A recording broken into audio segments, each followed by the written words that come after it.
Hello, family, friends, fans, fellow adventurers. Welcome back to Practical Heroes with our second flagship campaign, The Sands of Syldaris. Recap music coming in kind of loud for me. Yeah, last time. Bunch of stuff happened. You guys landed your tower in Thiselwood. You disembarked.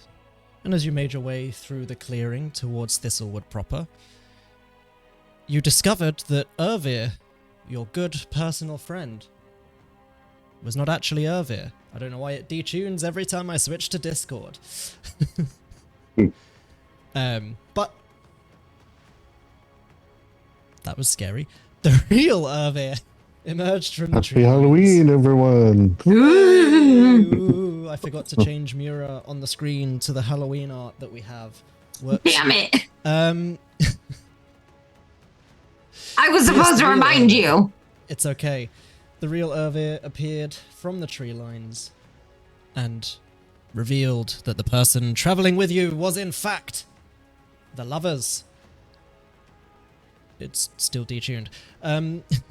One of the tarot cards fighting on behalf of the sun. The lovers shed their disguise, revealing half tiefling, half spectre, kept alive by some sort of cursed bargain with the sun god. And after deciding not to kill them, once again, Mura killed them.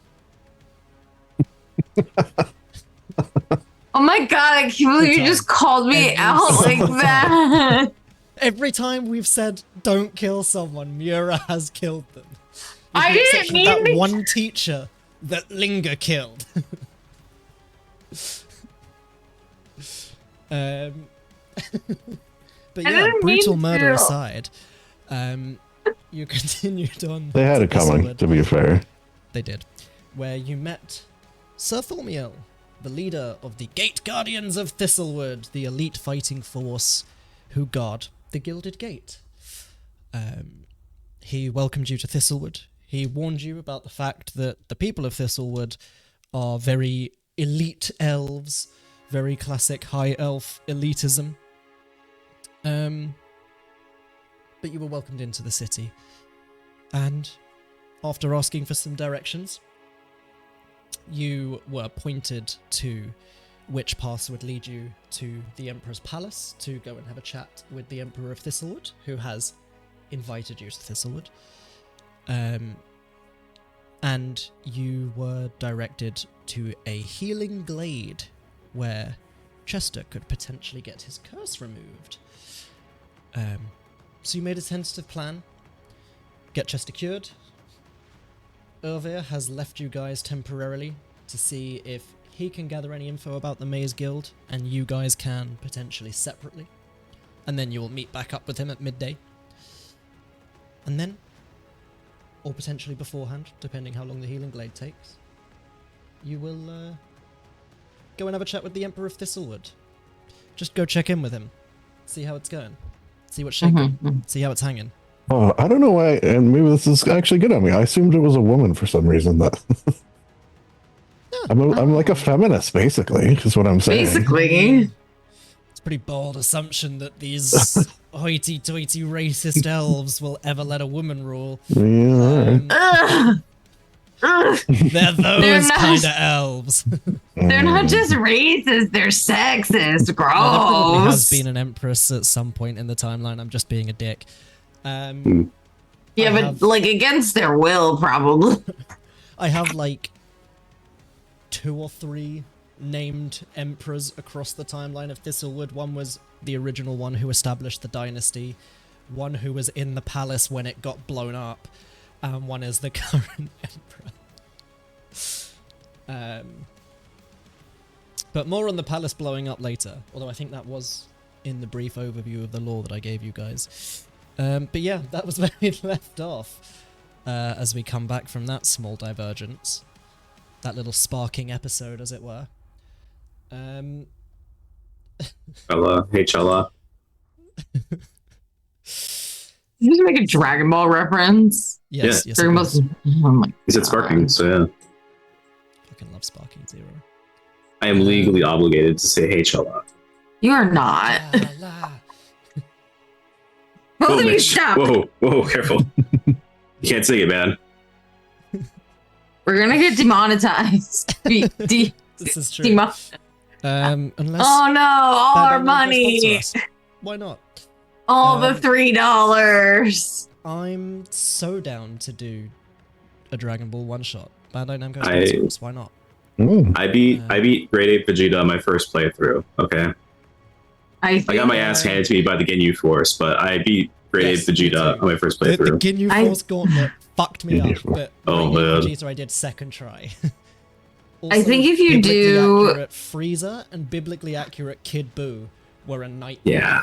Frieza, another person I thought was a woman for the longest time. Voiced by a woman, in fairness. Yeah. What was you? Were you gonna say stuff? I think that if you do a Dragon Ball one shot, you have to have Max play because it's He's a fan? Max. He's a really big fan. Also, Ethan got him- someone has to spend half the one shot going. If we do it, I will have to be Yamcha. That's the law. He'll be Yamcha. Also, I did give Max the full Ginyu Force like Funko Pop That's what I was going to say. for his Yeah. birthday. I got Wow. the curling haircut going. I just need some dots. It was Christmas. I do have Vegeta's hairline, so you know. Oh my god. Do you have Alright. moustache? Vegeta has a mustache? When He does Vegeta in get a GT. mustache? Ew. Hmm. I don't think I like that. It's even better in Dragon Ball Abridged. Oh god, not that But again. yes, let's get out of the recap. Right. and into the game. Welcome to Thiselwood, bitches. Bitches. You're in there. In the Thiselwood. Deep in the Thiselwood. What would you guys like I to guess do? we're getting the cois removed. Yeah. Yeah, Question mark? we gotta do. Yeah, no, we've got to do that. That has to be the first thing we do. We have to do it. You're right. We don't want to do it necessarily, but we do No. have to do it. I want to do.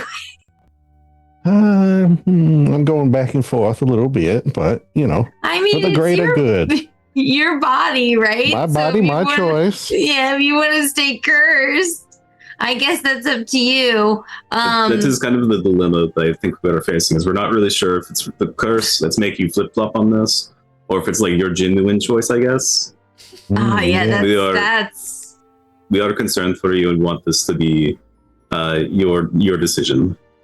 All right. But I just don't want to really make sure care that either you're- way. God damn it! I'm fine with whatever you guys want. I think we get it removed, and then if you don't like it removed, then maybe we can get it put back on. Yeah, we can get Okay, you cursed again if we just Yeah. look into Mira's mind. Good. Yeah. Yeah, Practice my mind Ways to get meld. cursed.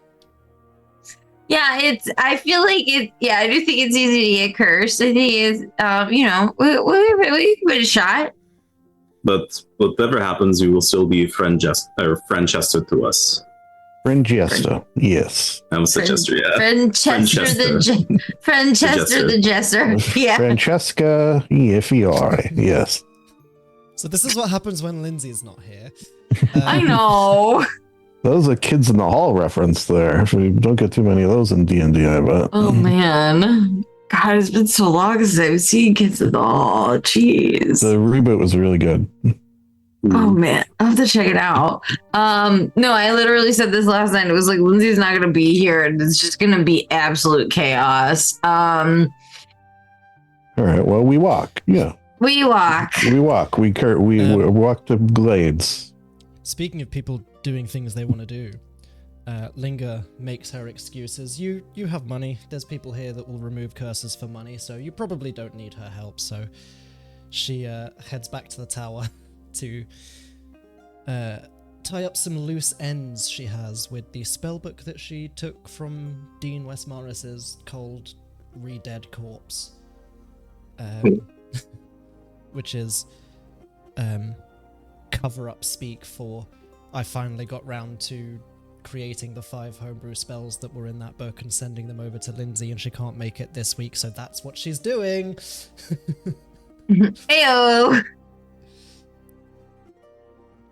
It was a really, really easy coincidence. Bye, Linger. Have fun reading a book. Yeah, good thing you don't have a choice you need removed. Yeah. I do think she needs to get out more, honestly. She's looking rather pale. That's She great. is always looking very pale.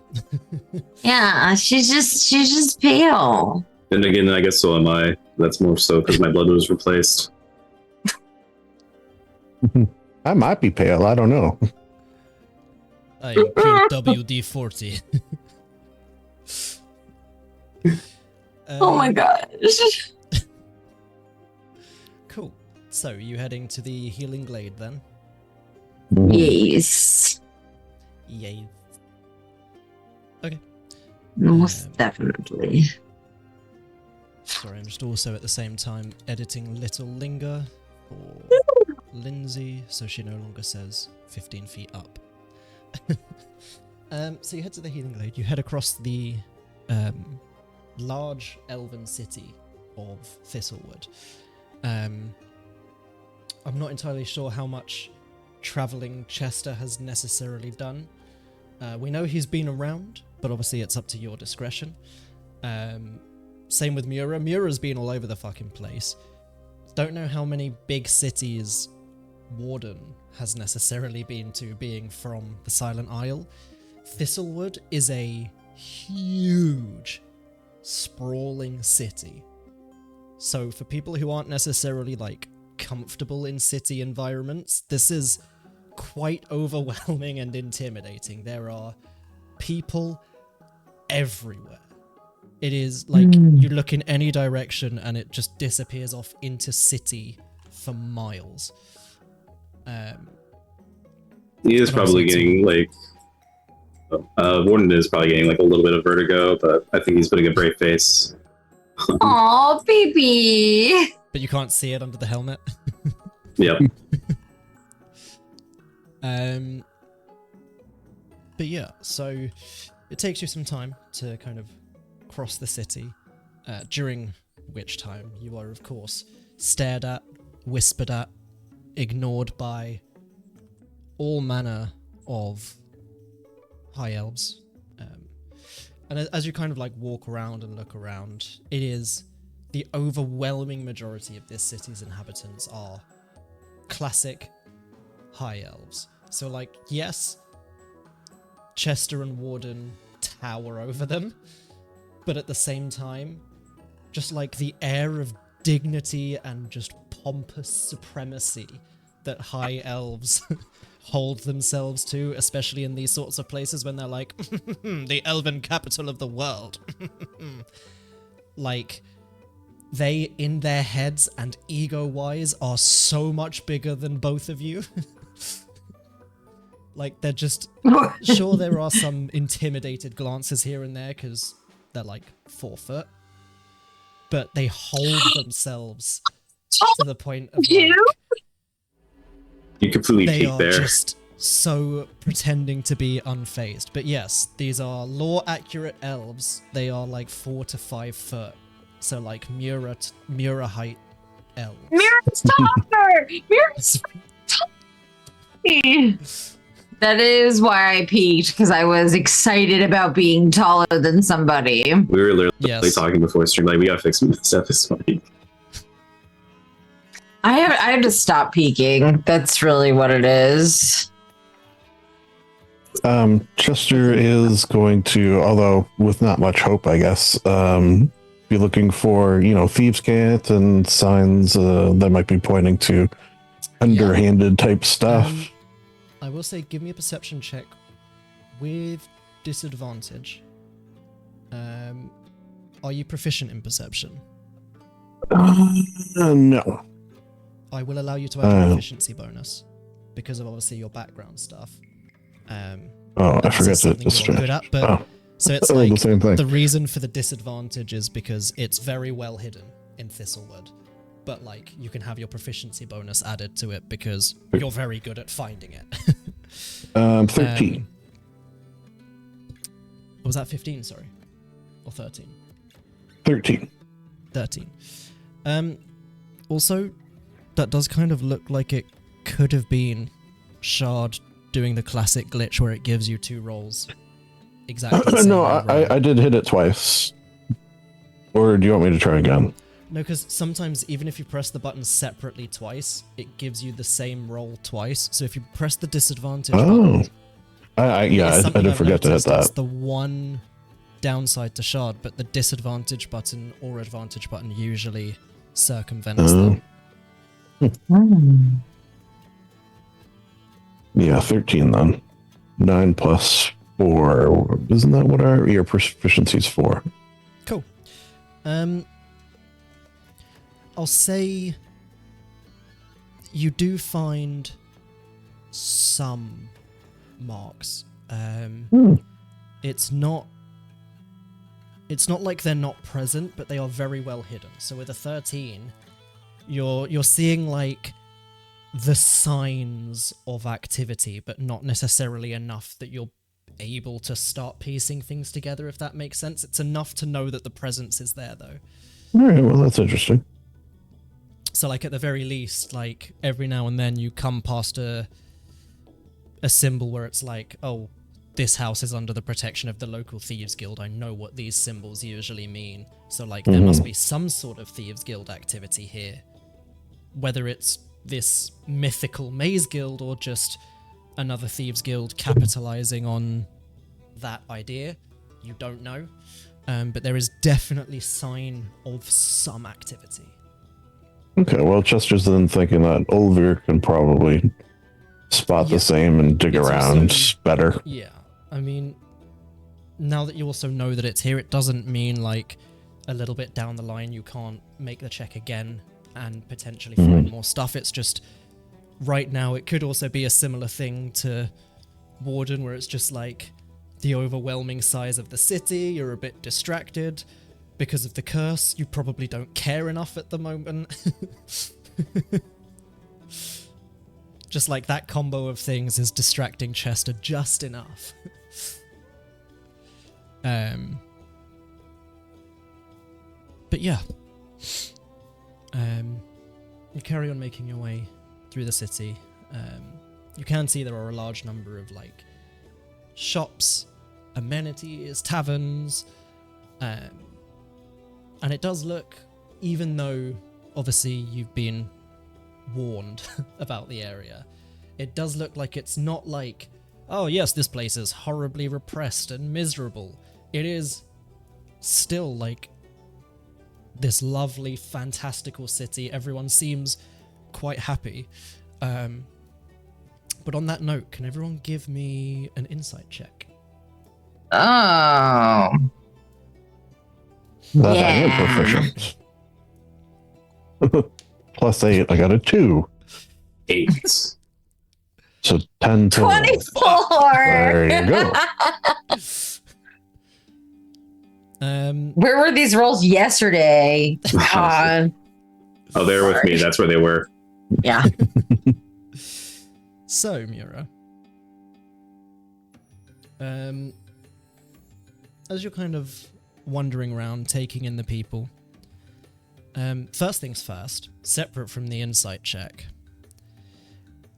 It's out the corner of your eye at first, but then as you kind of look around and focus in, you can just see, like, every now and then, just kind of weaving through the trees. Trees? The trees. Leyline activity in and around Thiselwood. Pretty wild. And it kind of checks out. This is like legendarily enchanted forest. Like one of the first things people learn when they learn about Azith, given that there's like 2 main capitals, is Thiselwood, enchanted forest. So it kind of checks out. Yeah. The other thing you'll then notice whilst the vast majority of people seem to be quite happy, nonchalant, albeit very up their own asses, there is sort of a bit of an air of vague unease. You can see there are a lot of people kind of stopping and whispering to each other in the street, and not necessarily all of them seem to be directed at you. You kind of like, as you're passing by, you probably overhear like a handful of chats, and you just kind of catch snippets of something to do with people having not returned for a while, or like this vague feeling of people being a bit uneasy, wanting to check up on people or something. But you can see with that insight check that like just under the surface, something ain't right. There's something that has the people of Thiselwood kind of nervous. Nira looks at her comrades and is like, these people are real nervous about stuff. Don't you think? Don't you think they're kind of nervous? Don't you think so? Nira, it might just be because we're here. No. Clank. Or maybe. Okay. Oh, please. I don't know if you know this, but we're kind of conspicuous as a group. I don't know what that word means. Fair enough. And maybe Sorry. that's why we've been called in to help with whatever's causing this nervousness. Yeah, that makes sense. Yeah, I don't think that they're uneasy because we're conspicuous. Am I using? You know what? We're just gonna go with it. I think that they're nervous for other reasons. I think she like waves for them to come down to her level so she can whisper. Forward. Thank you. I think they're nervous because I think some people are missing. So maybe Chester's right that we got called in to help with that. Just something to keep your ears out for. Very well. Also, there's like a lot of ley lines here. Oh, that's nice. What color are they? Yes. That one's purple. That one's blue. Green. Yeah. Yeah. And that said as well, for those of you who do know what conspicuous means, which is Warden and Linger, Where did Warden learn that word? His intelligence is like also. Wait, is your intelligence a 6 or an 8? Full armor a lot of the time. I hear people call me it all the time. He's conspicuous. He's learned from the context clues. Also, my int is an 8. Thank you. Oh, okay. I thought it was a 6. Sorry. No, at least doubting me yeah. that. For those of you who do know what it means, there is definitely like a lot of people are nervous because you are very conspicuous. As much as they do look down on non-elves, it's still pretty intimidating seeing like 10-foot tall bugbear and armor man walking through the street with their little baby. Eat the baby. But yeah, eventually you make your way over to the Healing Glade. I think you'd also probably notice, especially Chester, who probably keeps an eye out for these things, there isn't really much in the way of a town guard. There, in fact, doesn't really seem to be a town guard around here at all, and it kind of almost seems like everything is dealt with by this incredibly small, incredibly elite force of the Gate Guardians. Obviously, you do see, like, there is a small presence of, like, guards people, and you imagine they're probably more focused, like, around the palace so that whoever's ruling Thiselwood has some protection. But the Definitely always a guy. Force here, the vast majority of the defense here does seem to come almost entirely from the Gate Guardians. So for Chester, this is probably kind of a weird feeling where, like, it's not a lawless city, and there's no guards. Hmm. Starting Like, to normally that debate comes how in he the can take really the city dodgy over. towns. I love Chester. But you make your way over to where Thormiel had directed you. And there is this kind of like large outcropping. And you can see it's this kind of like big clear area with basically just like this basin that's full of water with these small waterfalls trickling down into it from what appears to be like a very small floating island, quite a distance above. And you can see, like, as people kind of approach and they get closer, as they're also coming down from the island, as they get close, it's like tree roots and branches start to just grow as they step up and just create a staircase up to this floating island.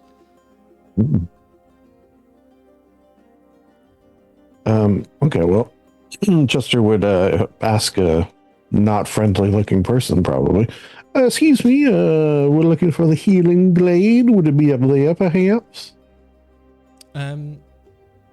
It's this like fairly average height elf.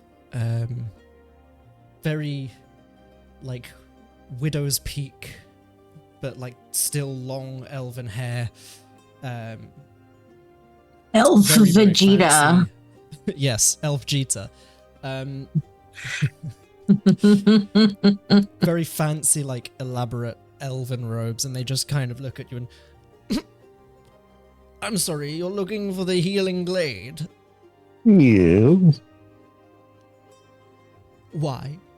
It's generally for elves.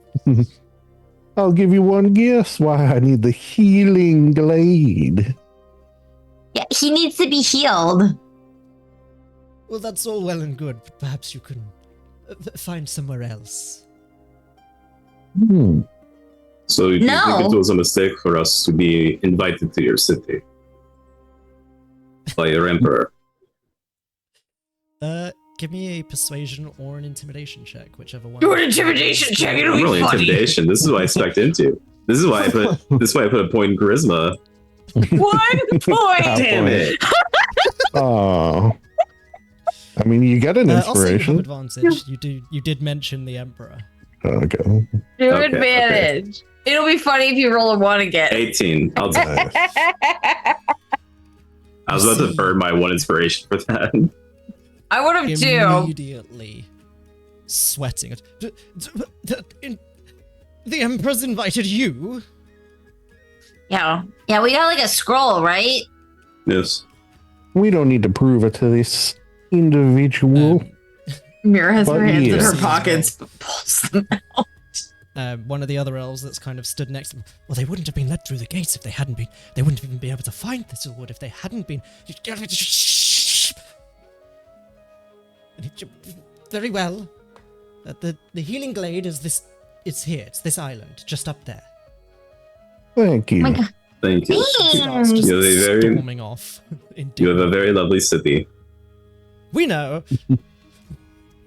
These are bad personalities, though.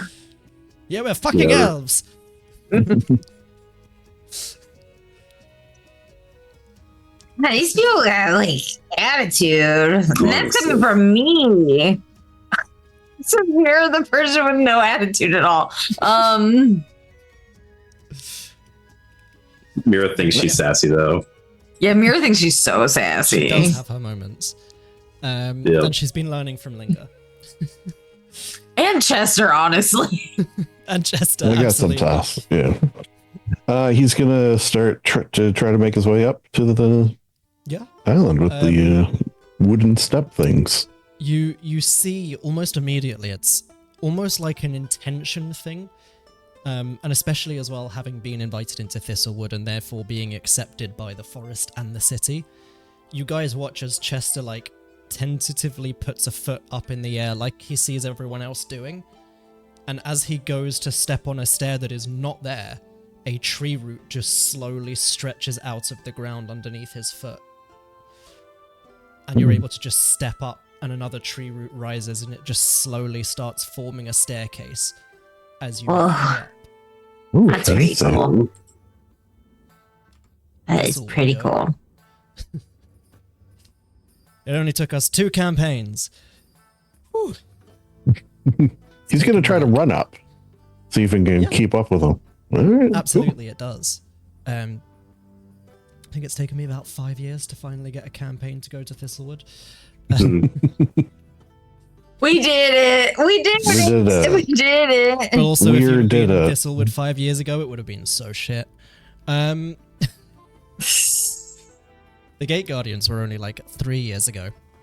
Oh, look at that. Yeah. Then technically they saved you, I guess. Absolutely.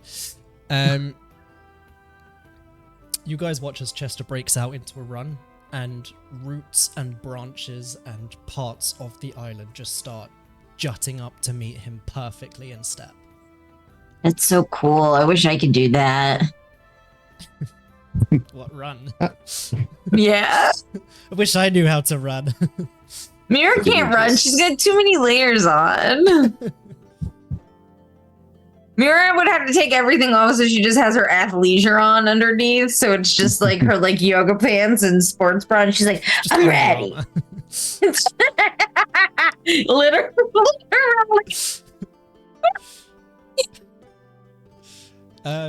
That took me Yeah. out, Mitch. Warden takes off his over armor, and he's just wearing his under armor now. Shut up. Shut up.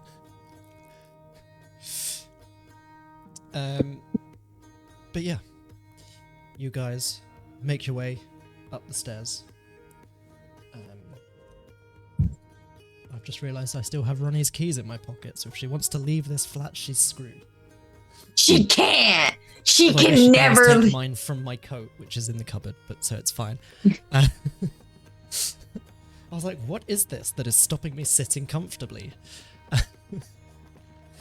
But yes, you all take off up this floating island, or up the side of it rather.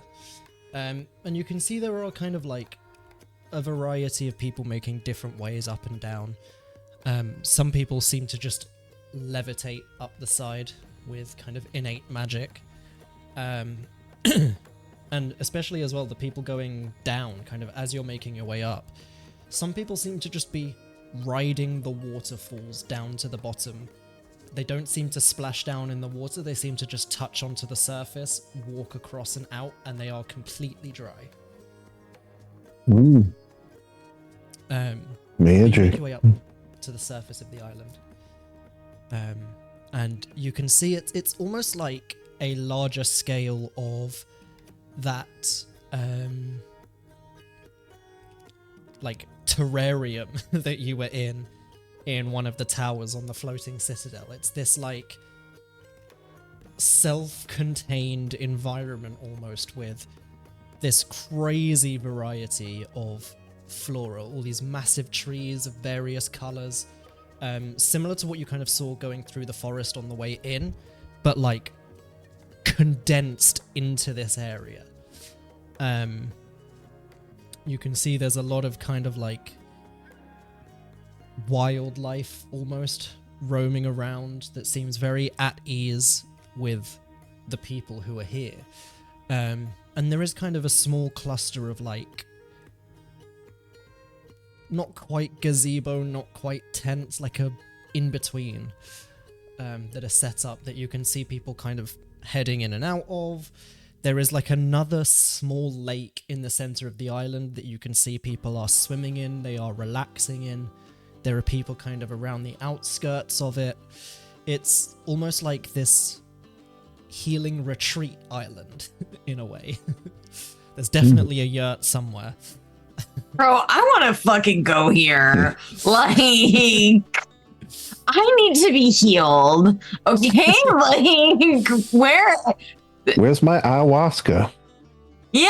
Oh, I can't have that, I don't think. I think it's made out of berries.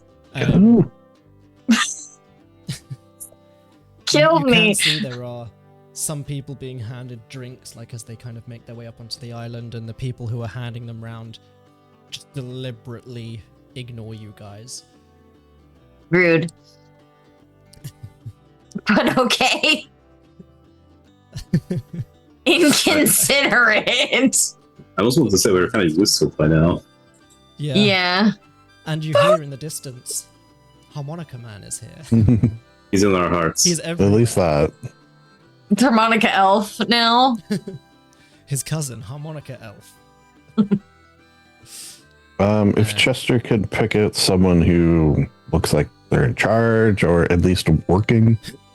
Yeah, you can see kind of interspersed amongst the people here. There are some elves in just like these kind of white and gold robes that are very much a contrast to the kind of like standard Thiselwood colours that are like these earthy browns, foresty greens.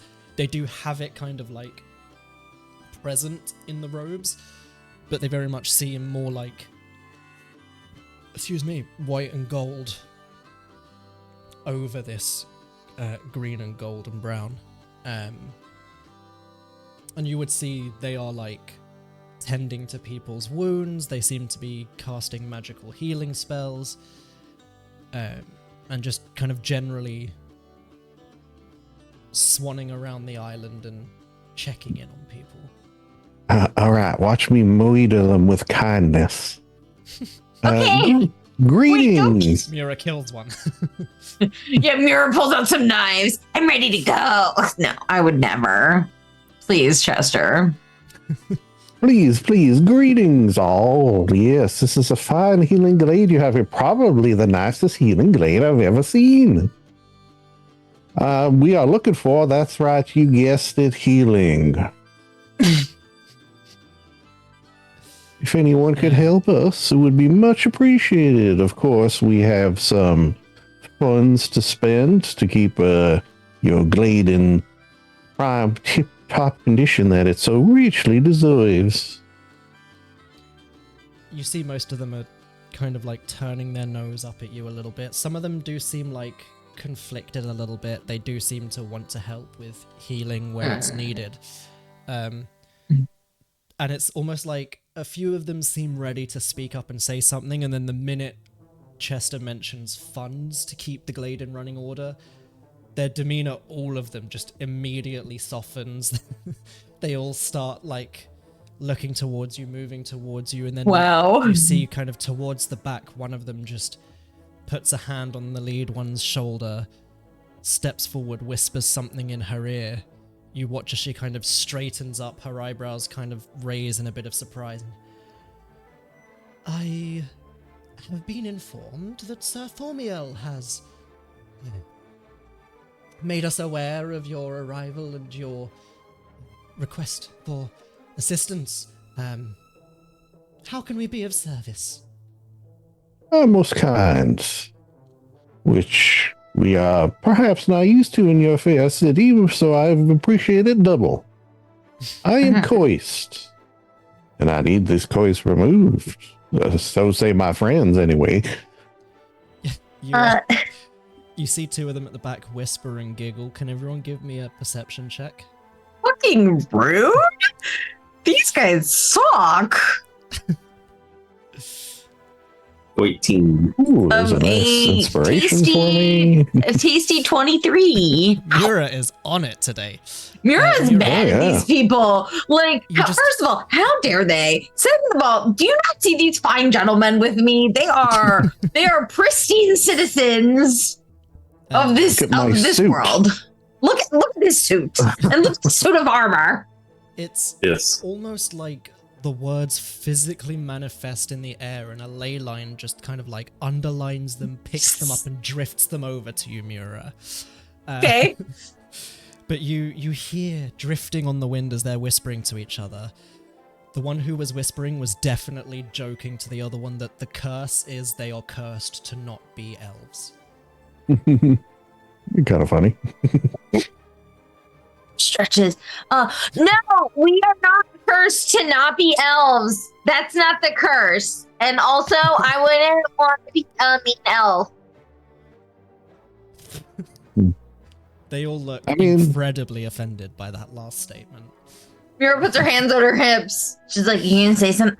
I have a letter from the Emperor. I can't remember if there was an actual letter, but there is definitely an invitation with extended. We're playing up, so absolutely. Linger would not stand for this. Those two being dicks. The one who was kind of taking the charge of the talking and who mentioned that Thormiel had personally requested that they help out, shoots the two of them like daggers look before turning back to you. I'm so hurt. My feelings. Well, it's a good thing that you are in the Healing Glade, where we specialize in people who are hurt. Please. And she leads you kind of away from the people and into one of the tents towards the back, away from where most people would be able to see. Mira's nothing if not a crybaby. And you can see there are kind of like camping beds almost, like, you know, those like wire frame with the canvas kind of stretched across them. And she, I do apologize profusely for the demeanor of the vast majority of Thiselwood elves. But of course we didn't know you were here under special request from the Emperor, or indeed friends of the Gate Guardians. Best friends. Best friends. And she sits down on this like chair that you can see is kind of almost like it forms up directly from the earth, and kind of like grabs some parchment from this table that has formed entirely out of roots and branches, and she so what is the affliction and how can we help? Yeah. Oh, please. No, it's your affliction. Go ahead. But it came from you, so that's also, we could tell them together. Would you want to do one wood apiece? You do a wood and then I'll do a wood? Okay, you know what? Yeah, we can do that. We'll do it. We'll see how this turns out. I am cursed. Yeah, we did. Oh, sorry. Yeah, I guess they might need more. With not caring about anything. Well, we did do it. Yeah, actually. I'm kind of surprised, honestly. Linger would be very proud. Linger would not be very proud. No. No. Linger in the tower has suddenly sprouted a nosebleed. I feel like something stupid's happening. A nosebleed, but something is not right. Something stupid is happening, says Linger. I can't quite put my finger on it. There's my Linger impression. Stupid.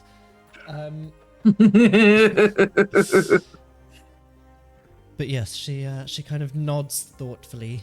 I see.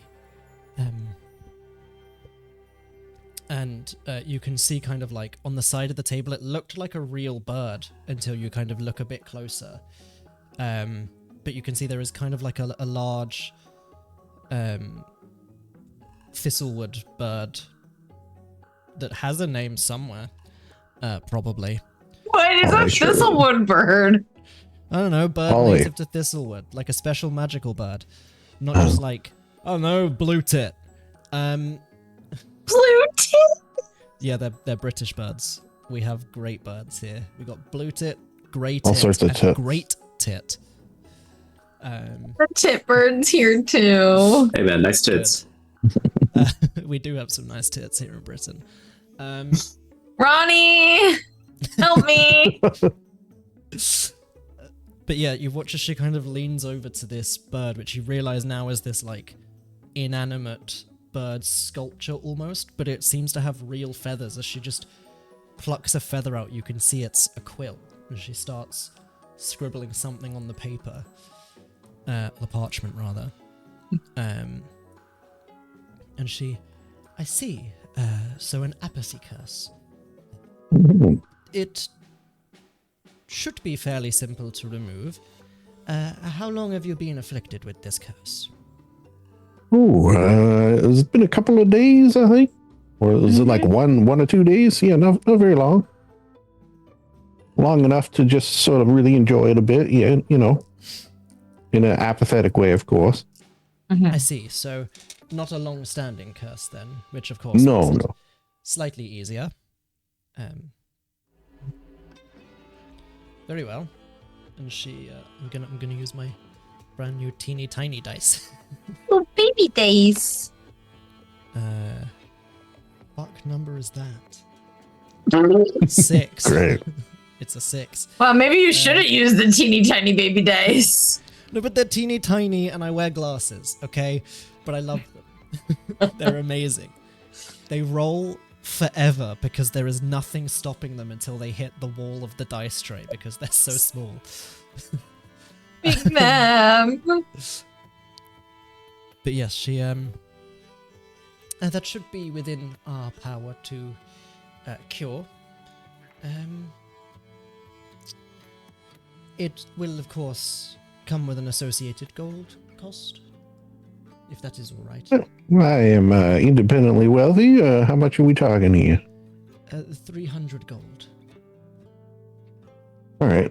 He, from his 50,000 golds of gems that he has, he pulls for his 1,000. That card. Yep. He pulls Here's out 300 gold. He pulls out like a $5,000 gem. Here it's you go. 1,000. It's 1,000. This is, I do believe, worth 1,000 gold. So if I could just have some change for that.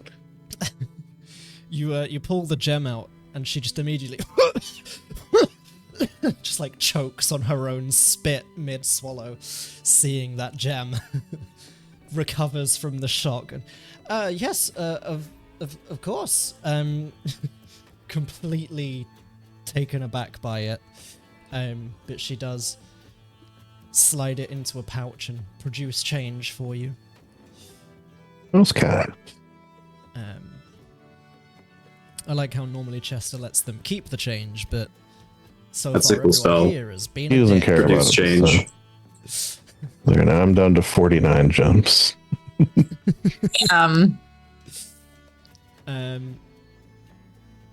But yes, she slides the gem off to the side, and you see she kind of takes 300 gold out of a pouch, places it on the table with some other spell components, and just starts sketching out these kind of magic circles, performing this beginning of this ritual. And you watch as all of these components and the gold just slowly, the color just starts to distort and taint.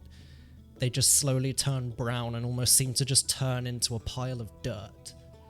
And she, please, and gestures to the bed. Chester lies down, gets comfy.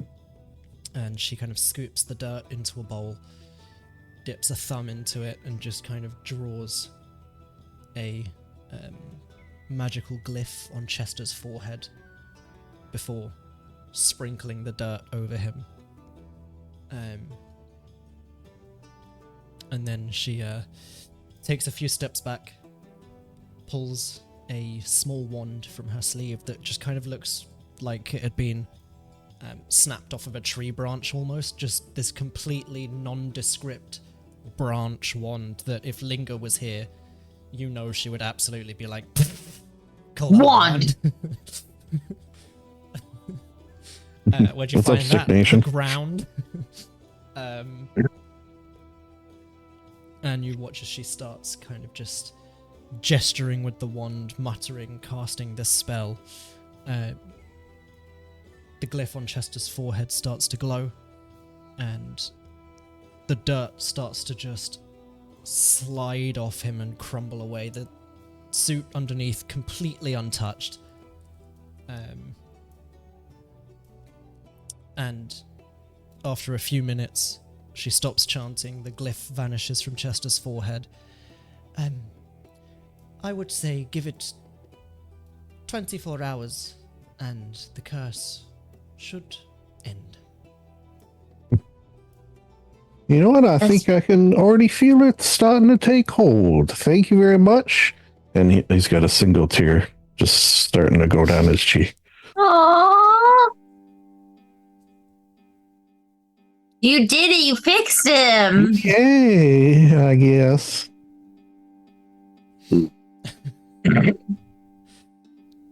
How are you feeling? Oh, I am now, yes. Oh, that's good. You could see she's just kind of sitting there awkwardly now. Everything's done and she's just sat staring at you guys as you stand in the middle of the tent. Thank you for your assistance. Yes, most kind. Oh yeah, thanks. Of course, that is what we are here for. Is there anyone else who requires any healing? I think I'm good. I'm missing 2 hit points. She just hands you a berry. you heal 2 HP. Yeah. And then Yeah. go into anaphylactic shock. No. Because Mira is also allergic to berries. I feel scratchy. I don't feel so good. Disintegrate. I don't feel so good, Mr. Stark.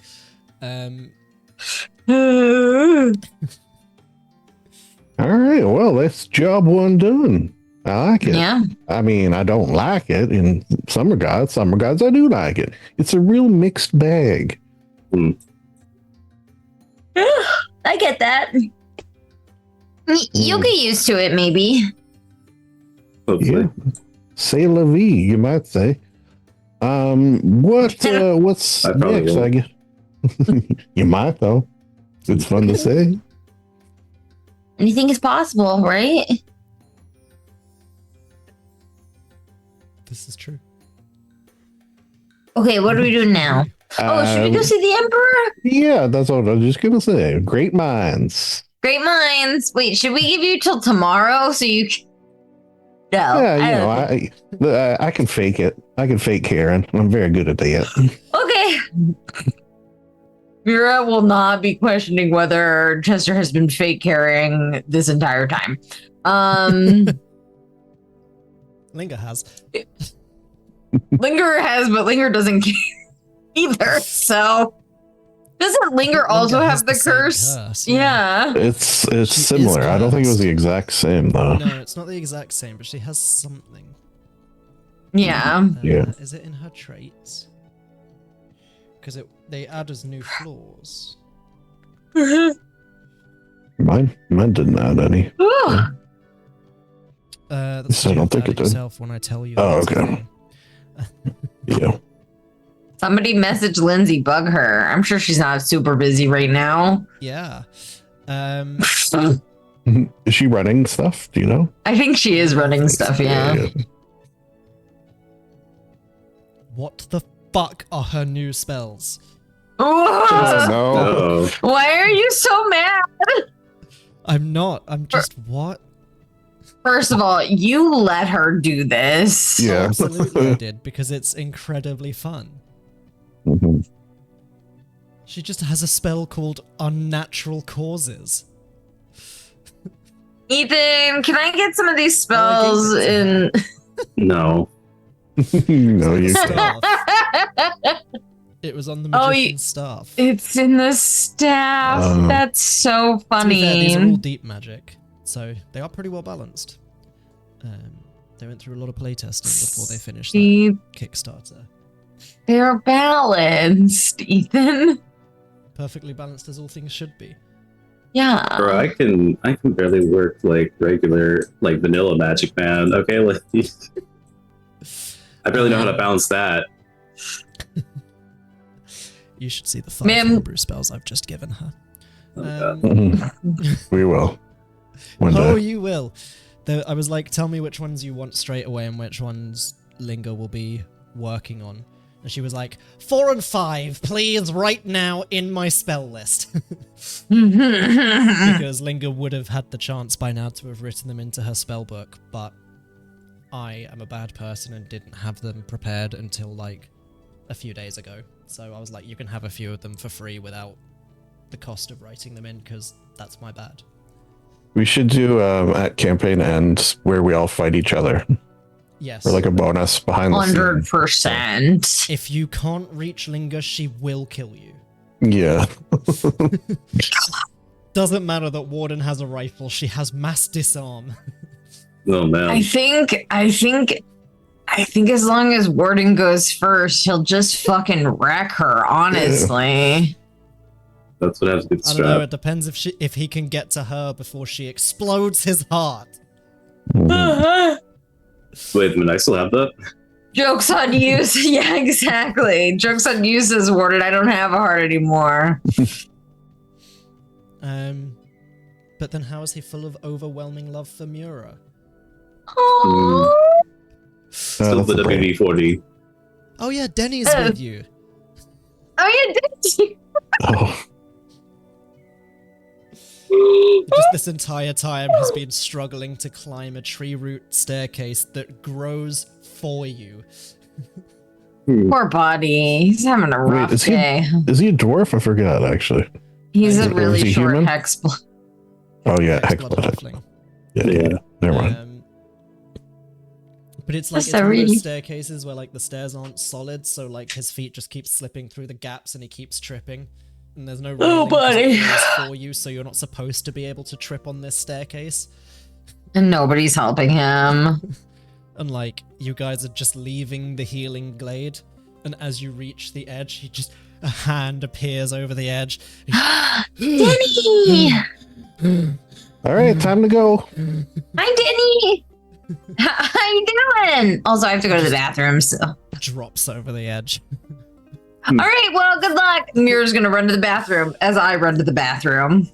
BRB. Go Oh. For a quick break if you want. Let me see how long we've been running. Is it worth a break? Like, It's been an hour. probably.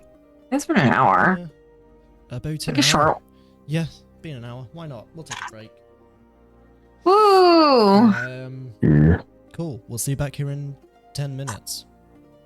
Yeah. Break screen.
No. That doesn't sound like a DM at all.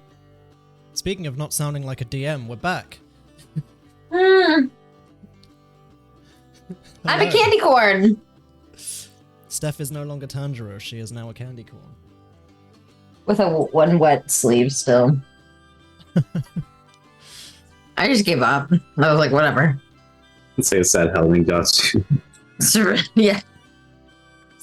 Hey, it's not a sad Halloween costume. A really cute sweater. Oh, new version of Shod just dropped. I saw that. And you see in the top right corner, get new version. To be honest, if you just press get new version, all it'll do is refresh the browser. So I'm just gonna do it. Wow. It usually takes a second.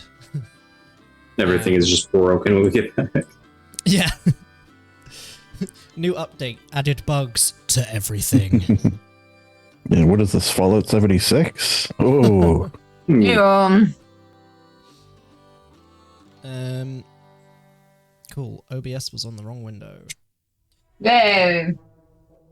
So, you guys approach the edge of the Healing Glade.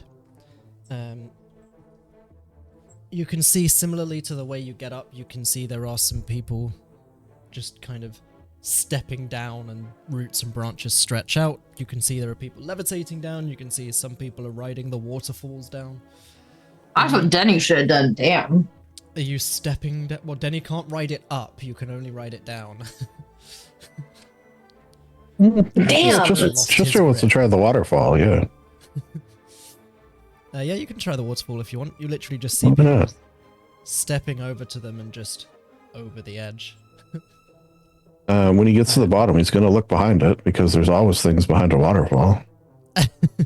Well, you can That's see very true. clearly behind the waterfall because the island floats Hmm. quite high off the ground. So you it's literally just like thin stream of water, an empty space in between all the waterfalls. But as you kind of step over into the waterfall, it's almost like that similar feeling to like a levitate spell. It's almost like it seems to grab and suck you into the waterfall, and then you're almost like locked in. You can move, but there's no way of like falling out of the waterfall. And you guys watch as Chester just slowly drifts down in the waterfall, steps out at the bottom, suit completely dry. Wow. Okay, that's pretty Fancy. cool. Mira does that too. Mura does it too and steps out soaking wet because Mura just Oh, is. I thought I would be Everyone dry. else sees Mura stepping out of the waterfall and is like, how is this the one person that comes out of the waterfall wet? Must be because she's not an elf. Joke's on them, Mura's always wet. Yeah. Your racism has no holds here. God, elf Twitter would be hell. To be fair, it's hashtag not all elves, just the Thiselwood elves. Ugh. But yeah, you can head to the palace if you'd like. Please. Easily done. It was pointed out to you by Thormiel, and it does take you quite some time to cross the city.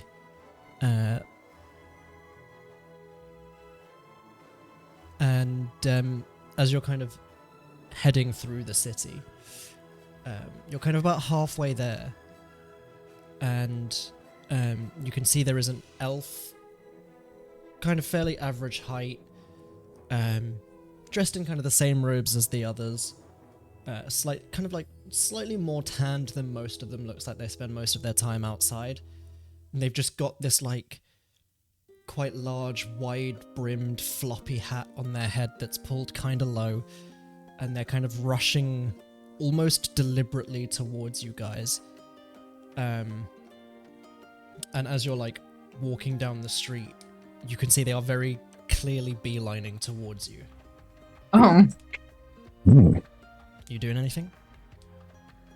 wow. These guys are really making a move towards us, huh? Oh, this is better be them coming to apologize. Mm-hmm. Yeah, I gotta put my best smile on. Yeah, You watch as your they wills. kind of like fast walk towards you guys, slide up next to Chester, that kind of thing where like they slide up next to you, they are still staring in the direction they're going, you're still staring in the direction you were going. And they just kind of lean in, and you hear Ervir go, "No luck so far. Oh, But there's still a few hours to go until we have to meet, so see you shortly," and just tips the hat. Bye. And We he didn't just find anything sneaks either, I don't off. think. Oh, are we Yeah, maybe looking Chester for? would just mention he saw a few signs. You know, Olivia probably did as well.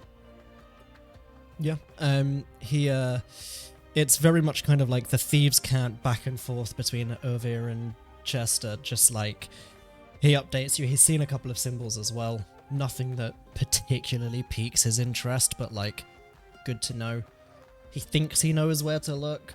He's just digging a bit further. You guys are like, what the fuck are they talking about? What are they The talking weather. about? I Are don't they talking know. about chess moves? And he just takes a step back, takes a look around, can see there's some elves kind of staring in your direction, scowls at you, and just watch where you're walking, and slinks off into a nearby alleyway.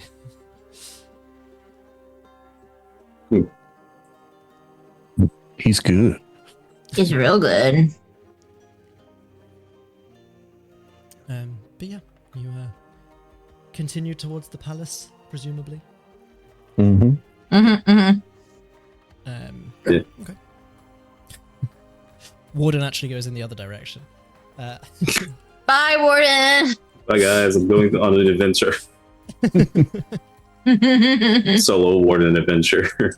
The body count will be high. Oh no. And that's just him leaving Thiselwood. Oh my gosh. But yeah, you continue through the city, and you kind of approach the heart of Thiselwood, effectively. It's this grand palace that rises up from kind of the surrounding landscape. You see the land kind of rises up in and of itself, and then the palace sits atop this kind of raised area. But it's still seamlessly integrated into like these colossal trees that surround the palace, but also the city as a whole. Because the trees in the forest are still kind of integrated, and the city is just interspersed throughout this forest. It's this like breathtaking structure of golden hued wood fused with this like glistening white stone. You can see there are intricate carvings of elven lore and celestial patterns all throughout the wood and the stone. And the sunlight filters in from the canopy above the palace, and just kind of like creates this light effect across the walls that seems to like shift and shimmer as if like the whole palace is enchanted. You can see the central tower of the palace kind of spirals upwards, and it's formed from the trunk of an ancient looking tree. You can see the bark is like woven with veins of gold and silver. And you can see kind of wide balconies stretching out among the branches with banners that have the emblem of the Zeroth dynasty hanging from them. It is this majestic white stag encircled by shimmering leaves. You can see these kind of like winding staircases and archways, and they kind of form bridges between the various levels of the palace, the various wings, the various towers.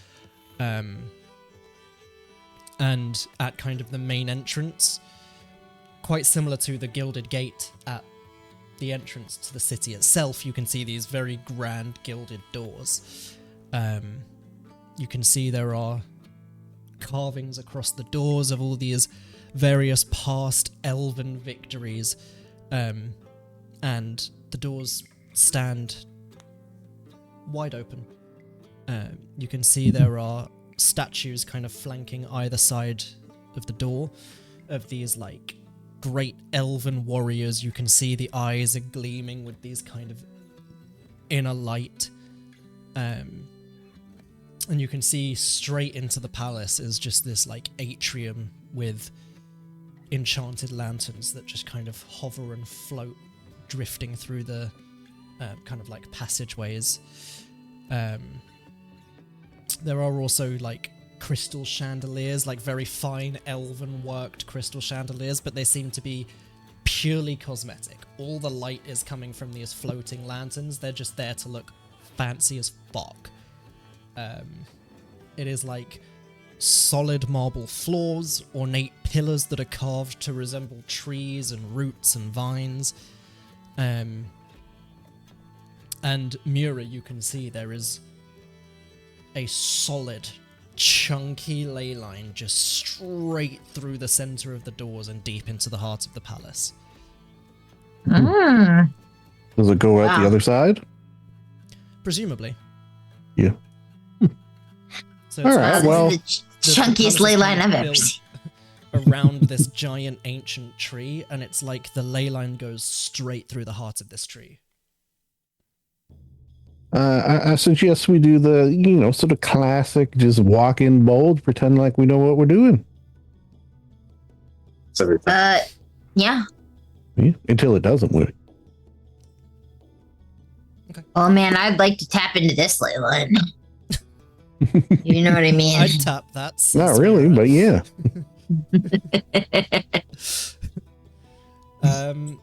Yeah, you start making your way towards the doors, and you watch as the heads of the statues turn to look at you. The mouths don't move, but you hear like this booming, "Greetings. Welcome. You are here on invitation from the Emperor. Welcome to the Grand Palace of Thiselwood." And the heads just slowly turn and look back towards the city. Mm. Impressive. And you enter the palace. You can see there are a lot of high elves just like rushing around, doing their jobs, a lot of kind of dignitaries, scholars, very similar. You can see there are some other elves around here. Some kind of wood elves, sea elves. There is very much distinctively a lack of dark elves. What about Keebler? What about what? Keebler elves? Oh, do they not have that in the UK? Don't think so. Oh, wow. What is it? Oh, wow. They're cookie elves. They live in a tree. Yeah, I they're see. like the mascot for the. I didn't mean to. Oh my god! I just posted it in Adventure. Yeah, mid-session Just one chat. example. Same. Wow, this guy's really digging his cookies. Yeah, Yeah. we don't have those. Oh man, they're on the ads for like the Keebler cookies. Dang. But yeah, these other elves and the half elves that you can see in here, they all very much seem to be the cleaners, the staff of the palace, and the high elves are like the scholars and the dignitaries. And it very much feeds into what Sir Thormiel was telling you at the gate, and what Warden has heard, and pretty much everyone else has heard about Sir Thormiel as well. It was a shock and like a first that someone who was not a high elf is in such a position of power as Lieutenant of the Gate. And it's very, very visible here that like the non-high elves are the help. Oh, these guys suck. Yeah. What about Thiselwood has ever made it seem like they're great people? Did you hear the part about how they came in and got rid of the feral minotaurs before they established their city? There was just tribes of minotaur vibing in the verdant expanse, and these elves went, "No, Ambriel said we can have this. It's ours," and just started killing them, driving them away. No, nothing about no. It's just every time new information comes to light, it's like, God, they really do fucking suck. This like was a whole storyline we explored as well with Yuri, because Yuri was from one of the Minotaur tribes that got kicked out. Yeah, it's interesting. These dudes suck. Yeah. Oh, hardcore. Yeah. Yeah. Oh man. Like, there are some good people, but like, overall, Not the Thiselwood really. elves hardcore suck. You just haven't met them yet. Okay. But yeah, overall, They the better vast be, like, majority of saints, Thiselwood elves though. hardcore suck. Yeah, they better be saints. They got a lot to make up for. Bro, they need to not live here. Like there's some problems here. This one's got a lot of There's issues. in Thiselwood. And that problem is people who aren't Thiselwood elves. Once we take over and are in charge, we can turn things around, I feel like. Oh man. If it's Yeah. obvious where to go, Chester's just gonna confidently walk towards the You center, would you definitely get presume. the sense from kind of the outside view that you got. Easy and safe bet. The tree at the center. Probably the highest point. As you start making your way through, you see there is a gate guardian patrolling in the palace. And as you kind of like confidently stride through, he holds up a hand and a moment. Yeah. One of those. Okay. And he steps forward. Are any of you magic users? Yeah. Me. Very well. Your licenses, please. I believe I have left mine in my other jacket. You guys would remember, Irvir did warn you about this when you went to the floating citadel. In areas that are controlled by the Thiselwood dynasty, magic use is restricted at the best of times, and there are different tiers of license that allow people to cast various spells, with other spells being outright banned.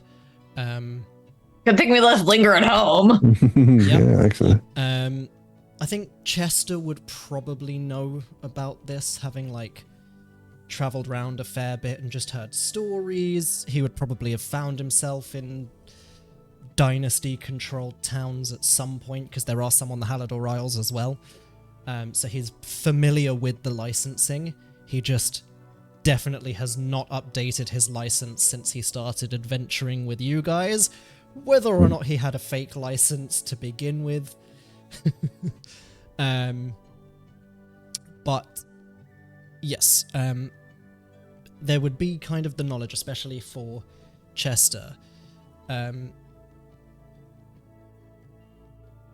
He kind of like stands up straight, the guard, and the gilded capital of Thiselwood, center of the Zeroth dynasty, as established by First Emperor Zeroth, recognizes the power and danger of certain magics and their usage. As such, by decree of Tharitaf, Third Emperor of Thiselwood, following the incineration of Second Emperor Martel and the Royal Palace, outside of the practicalities of study, the usage of enchantment magics relating to the control Miring and or obfuscation of one's mind have henceforth been prohibited. Destructive magics, such as those attributed to the school of evocation, are henceforth limited and restricted, such that the usage of these magics may be controlled and used only by those with the permission to do so. Further, the use of necromancies, such as the returning of life to the deceased, or the desecration of the corpse, is strictly prohibited. Any persons found to be in breach of the restrictions in place shall be tried and sentenced to deportation to the Halador Isles for work within the Aerocrystal mines of Dragon's End for a length of time predetermined by the level of infringement in accordance with the class of license breach. Your licenses, please. Wait, did you say incineration earlier? Yeah, Yes. I heard incinerate. I'm sorry, I kind of got stuck on that, I think. Yes, so it would be somewhat common knowledge. This was part of the lore drop that came to you guys with Thiselwood. During the reign of one of the emperors, one of the palaces, or the original royal palace at Thiselwood, got blown up. Oh. People Okay. somehow managed to sneak into Thiselwood. They used enchantment magic, which is why it is pretty much outright banned throughout the Zeroth dynasty. They used enchantment to mind control guards and charm people, and they managed to charm their way into the palace and blow it up. Along with a significant chunk of Thiselwood. If you could perhaps do us the favor and let the Emperor know that you have turned away their guests, we shall be on our way. Good day to you, sir. You will not be turned I say away. good day. But if you have licenses to hand, they must be checked. For any of you who do cast magic, we need to know who is meeting with the Emperor regardless of invitation. If you do not have licenses to hand, they can be supplied here within the palace as well. No, here we go. Oh, so we can like get a license? Yes. This reeks I of wa- bureaucracy, and I do wanna not care in- for it. Welcome to Thiselwood, bitch. I want to insight Bureaucracy check central. him Yeah, you can insight check him. because I feel like he might be trying to get me to say that I don't have a license. It's a natural Wait a 20. minute. No, it's very clearly like he's being straightforward. He's not trying to catch anyone out. He's fully just saying like, if someone doesn't have a license or your license has expired or it's not up to date, you can get another one at the palace or get it updated at the palace. Okay. Yeah, I don't we have a do license. that. Snootiness, colonization, bureaucracy, and Yes, xenophobia. it's Britain. Yes. Oh, okay, yeah. That's. I was gonna say something else. I was gonna say that. Yeah. It's Yeah, man. The Kingdom of Jura won their War of Independence. That's why they're the Kingdom of Jura. Yo, America, let's go! But they're also a kingdom, so they got a king. So, just kidding, it's also Britain! It's all Britain! Welcome It's to the all English Britain. D&D, bitch! Okay. Yeah, I need a license. I've never had one of those in my life. Yeah, I mean, I think Mira, especially with memories flooding back to you as well. Oh, God. My battery is running out in my earbuds. Mura would actually quite possibly remember. Obviously, it didn't genuinely come up last campaign because you were already out of Azith by then. Mm-hmm. But Semirel would probably have talked about a license. Yeah, okay. And how So do his I was remember with- horribly out of date. Yeah, was it? Yeah. Oh, man. It probably came up like with him and Spanner just kind of talking about it at one point, and Spanner being like, "Oh, we really need to get our licenses updated before we head anywhere back to anywhere near mainland Azith." and Sem being like, oh yeah, no, we absolutely should do that. That's a good thing to do. Sem was definitely all for being, good people doing the right thing. Shocking. Bear with me one moment. I've lost all audio now. There we go. That's better. Oh, we can talk about. Oh, never mind. Not so fast. Not Not so so fast. All right. Well, tell us where we gotta go for your goddamn license. Does Mira remember any of the stuff happening that he mentioned that happened in the past? I think Mura would be aware of it, but probably wasn't around during it I don't happening know. from memory. I don't know how old she is. Neither do I. That's not good. Actually, we kind of do, because we know roughly when she was a child, because your dad wrote about it in his journal. He did. But yes, he points you down one of the corridors, and he you can register down there. Okay, Alright. thanks. Mira waves. And as you kind of make your way down, you can see there is like a board kind of outside this room which has the entire speech that the Gate Guardian just gave you, which is basically outlining the regulation. And you can see there is a whole list which spans from use of cantrips, D-class license, all the way to use of 5th to 6th level spells, A-class license. Hmm. But it doesn't seem to go any higher than that, and the rest you can see is banned. I only have 3rd level spells. I go up to 4 maximum. So all right. Is there a line? I'm expecting there a will be line. a couple of lines. Oh boy. But you're on official business from the Emperor, and you get the sense that somehow word has reached here before you did. And you see kind of like a clerk comes over and just leads you to the front of one of the lines and kind of pushes you in front of the rest of the queue. Sure, they love that. And you can First, see there are non-elves here. Second, they're cutting in line. God. you can see there is kind of like the list of all of these different licenses. So a D-class license for cantrips only is 10 silver pieces. It requires registry of all of your known cantrips. If you acquire any more cantrips, you must update your registry at the cost of 1 silver piece. Sorry. There is a list of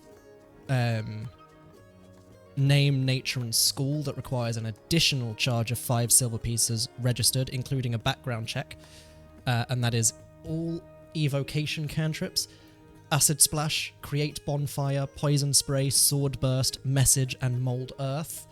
Oh my The god, I following have cantrips- message. Me Following too. cantrips are considered illegal and will not be allowed in locations under the Dynasty rule.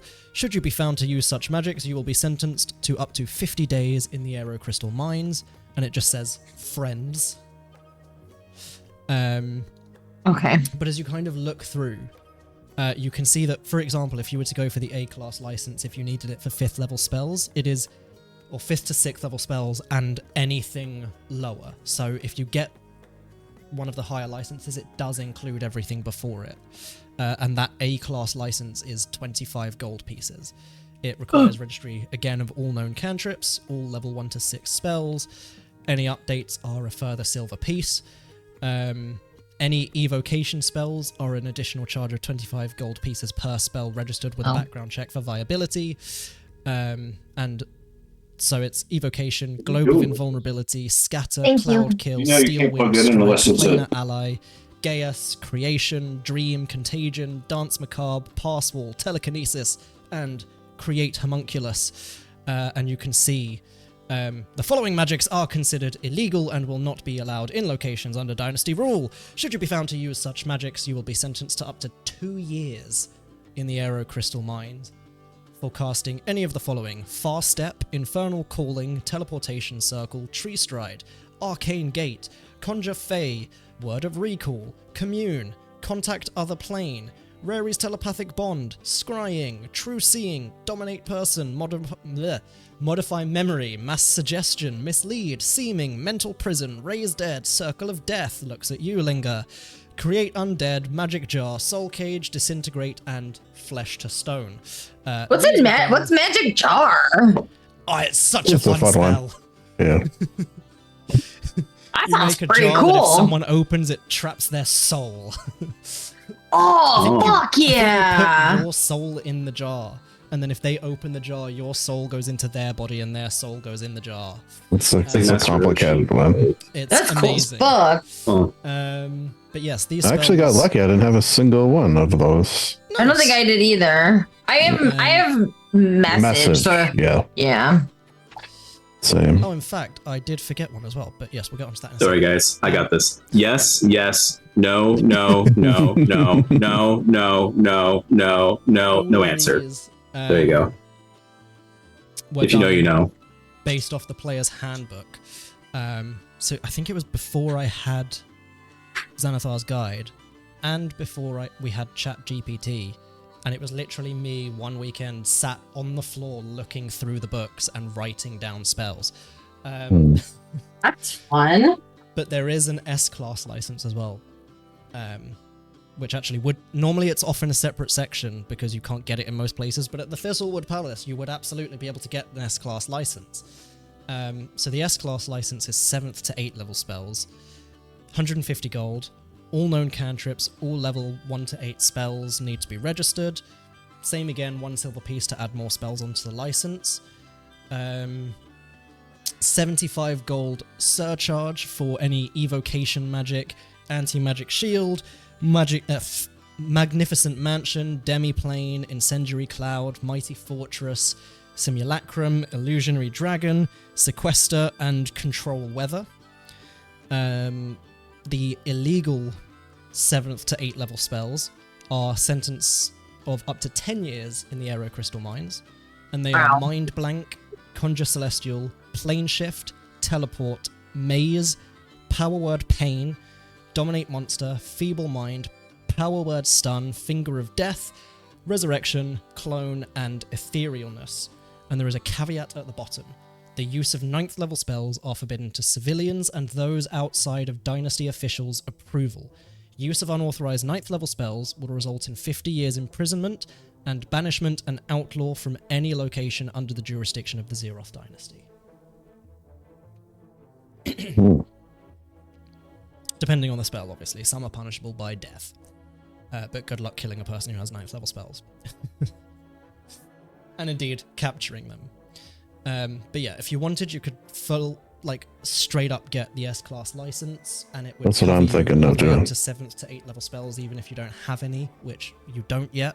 But it then just means it's like a silver piece to add on your each 7th to 8th level spell, or a 75 gold piece for any evocation spells or the other specified ones. Does the person getting the license have to be here? Can I purchase a license for Linger as well? Yeah, you could, if you knew Okay.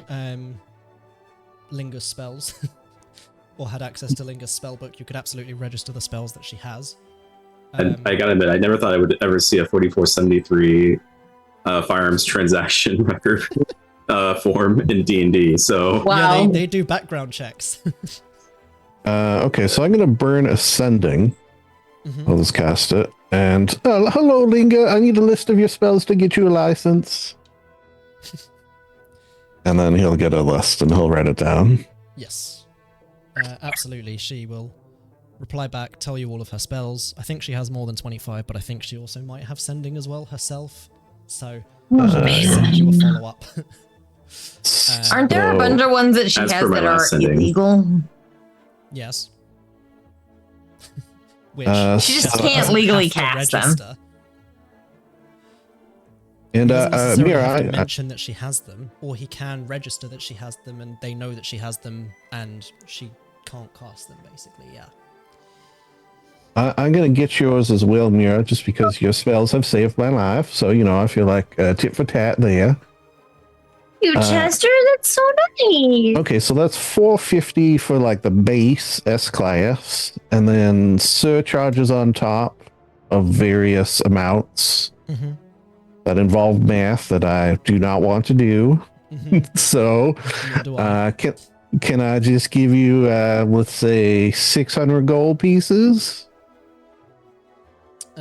You see this official is this like very old wizened elf, very long white beard. Beard on an elf? Yeah, man. Mhm. He's a wizard. Tannis? Magic. Tannis half elven, perhaps? And he kind of peers over. 750 gold. Ooh, I wasn't looking to spend more than 700 today. Perhaps, as we are on the business of the Emperor, a slight discount could be awarded. You see he squints at you, kind of like you see there's like a few various like glyphs and runes on the table. You see he taps one, his eyes suddenly flash with magic.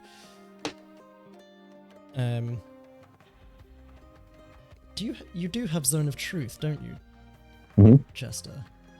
I do. So you see it's clearly like a modified version of that, like some sort of Zone of Truth style spell to like weed out when people are lying. Because obviously rocking up and being like, yeah, I'm on business of the Emperor is like, yeah, okay, buddy. Especially when you're not an elf. You see the eyes flash and he kind of flinches briefly and very well. Full names, please. And he passes out the licenses for people to write full names, sign signatures on, and he sends off for the background checks, which Mira stares at her thing for a really long time. So, Mitch, would I have to register any of like myself? Since I am like, no. You don't have any magic, do you? I am like arcano mechanical, so That's fine. You're just okay. They would, if you registered that, they would just be like, oh yes, your friend the construct. Well, not even your friend, they'd be like, oh yes, your construct. Wow. So like, at the moment, as far as they're aware, like they can hear some arcano mechanical machinery going on, but you just look like someone with potentially arcano mechanical armor, which is just like pretty common. The Gate Guardians have arcano mechanical shields, and famously the quick release armor as well, which is just like a small disc on their chest that you can tap and it spirals out into armor, Iron Man style. That's cool. All right, Chester hands over another 1,000 gold and gets his change. Mira just writes down Mira and hands the sheet back. What name are you putting down for Linger? Are you putting down Linger? Yeah, Yeah. totally. We're not putting down levity. She made that very clear. So, a little bit of time passes, and you see like a piece of parchment magically appears on the table in front of the clerk. He unrolls it, has a look. I can see here one of you has a prior arrest record, and looks at Chester. Mira. Oh. Mira was very worried. She's like, when did I get arrested? Which would of course be when that one time Chester got betrayed by Kay and took the fall. And he's kind of looking down at petty theft. I don't know if I call it petty, but No use of magics. Very well. Please sign this release form, and slides a form over to you, Chester, and then kind of looks at the paper again to look at the other names. Does like full cartoon character double take and it's come back blank for a Mura and a Linger. Terrific. There is no record of either of them existing. Well, that can't be right. I know Semirel. He is the, what's his title again? High Priest Paladin of, oh no. Of Dura. That they're at war with. I can't help you here. Who is his god again, Mitch? I know Mira would know this. I'm blanking. Yeah. The god is Kahir. Kahir. Yeah, he is like the highest ranking paladin of Kahir. He's one of my best friends. And I'm the godmother to his kids. So that can't be real that I didn't. Lindsay's told me that I was. So, Nice. so Adorable. there's a record of me somewhere. I have godchildren. Not children who are gods. I am responsible for them should anything happen to their parents. Oh god. Warden like looks over like, wait, really? You all You're just hear the nuns. creak of Warden looking over. You what? Need to play some WD-40 there, jeez. They're great. They're great Somewhere kids. In your tower, Linger just has intense chest pain. Something bad is going on. Yeah. Mura's responsible for something. Well, surely they thought Mira would die at some point before. I mean, those kids have got to be like 45. So yeah, it's been 50 years since. yeah, like on a good. Those kids have kids. So Depends. How I'm a soon great after the godmother. campaign they had kids. I guess that's true. But yeah, there is another clerk brought over, a brief kind of hushed discussion, and he, given that you're here on the Emperor's decree, we are granting the two of you your licenses. By Emperor's decree, I suppose no record is better than a criminal record? Yeah, no record is good record. High five. I have been informed that the Emperor wishes us to look the other way on this occasion. So, your licenses. Thanks. I can't believe there's no record of me. I've done There things. is, just not necessarily under the name Mura. Although there would be over in a different continent, although I guess there would be like brief mention, but this is like a criminal background check as opposed to like. Oh yeah, I don't have one of those. Mura I'm sorry, existing. there's a criminal background check for her real. What the fuck? Not necessarily, but what I'm saying is you haven't searched Mura's real name. You just searched Mura, who Oh. basically only exists on whichever continent Sem and Spanner got married and then had kids. So true. If they got married. Could I ask you to do a background check for somebody else, like as a favor?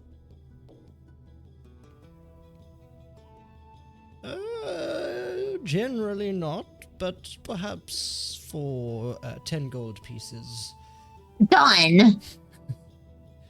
I slip him 10 gold and yeah, I give him Mira's name. I give him I guess it's Elise Frost. Yeah. Like or Alice. I don't know. It's either or on any given day.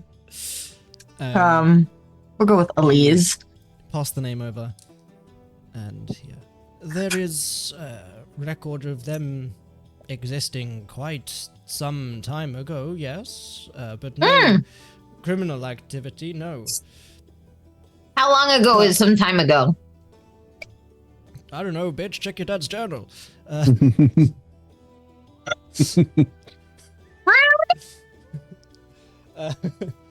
Oh, no, that's the wrong journal. That was Linger's fuck buddy. Jesus Christ. Journal of Alistair Frost. Here we go. Yeah, first era.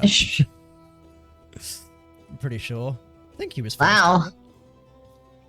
That was a long time ago. So, like, any record of her existing, if it was significant enough, probably in a library or a history book.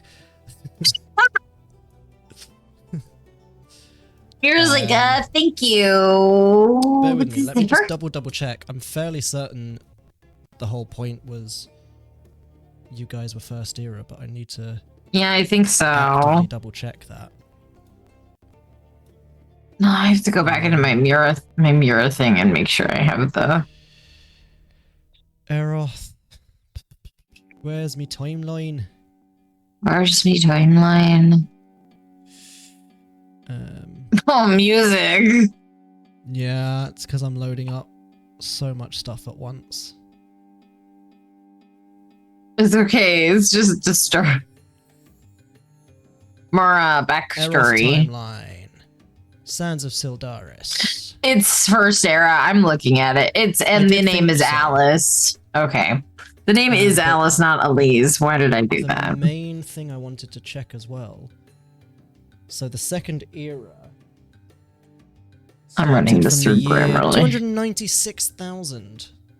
And your dad's journal was 295. So right before the start of the second era. His last entry, handout 7. The last entry in it is 295,970, about 30 years before the start of the War of the Gods, which marked the beginning of the second era. So, like, when Mura was a kid, the gods were not at war. Then she ended up in the Feywild, came back, and the gods were at war, and parts of the world had literally split apart. The crossing point did not exist when Mura was a kid. You could just take a ship from one side to the other. Yeah, Shaxar betrayed the other gods on the year 296,000. In fact, hold on, 295,970.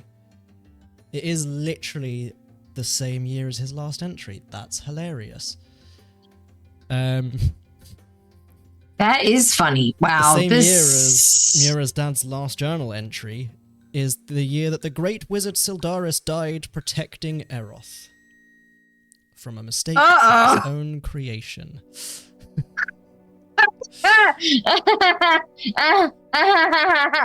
So Mura was alive during the time of Syldaris being like a known entity who was a very powerful wizard for about a long time before he died. Which Linger, I think, did read so many sessions ago when she was reading some stuff about Syldaris. Yeah. But yes, I forgot that I tied in Mura's dad's last journal entry to be the exact same year.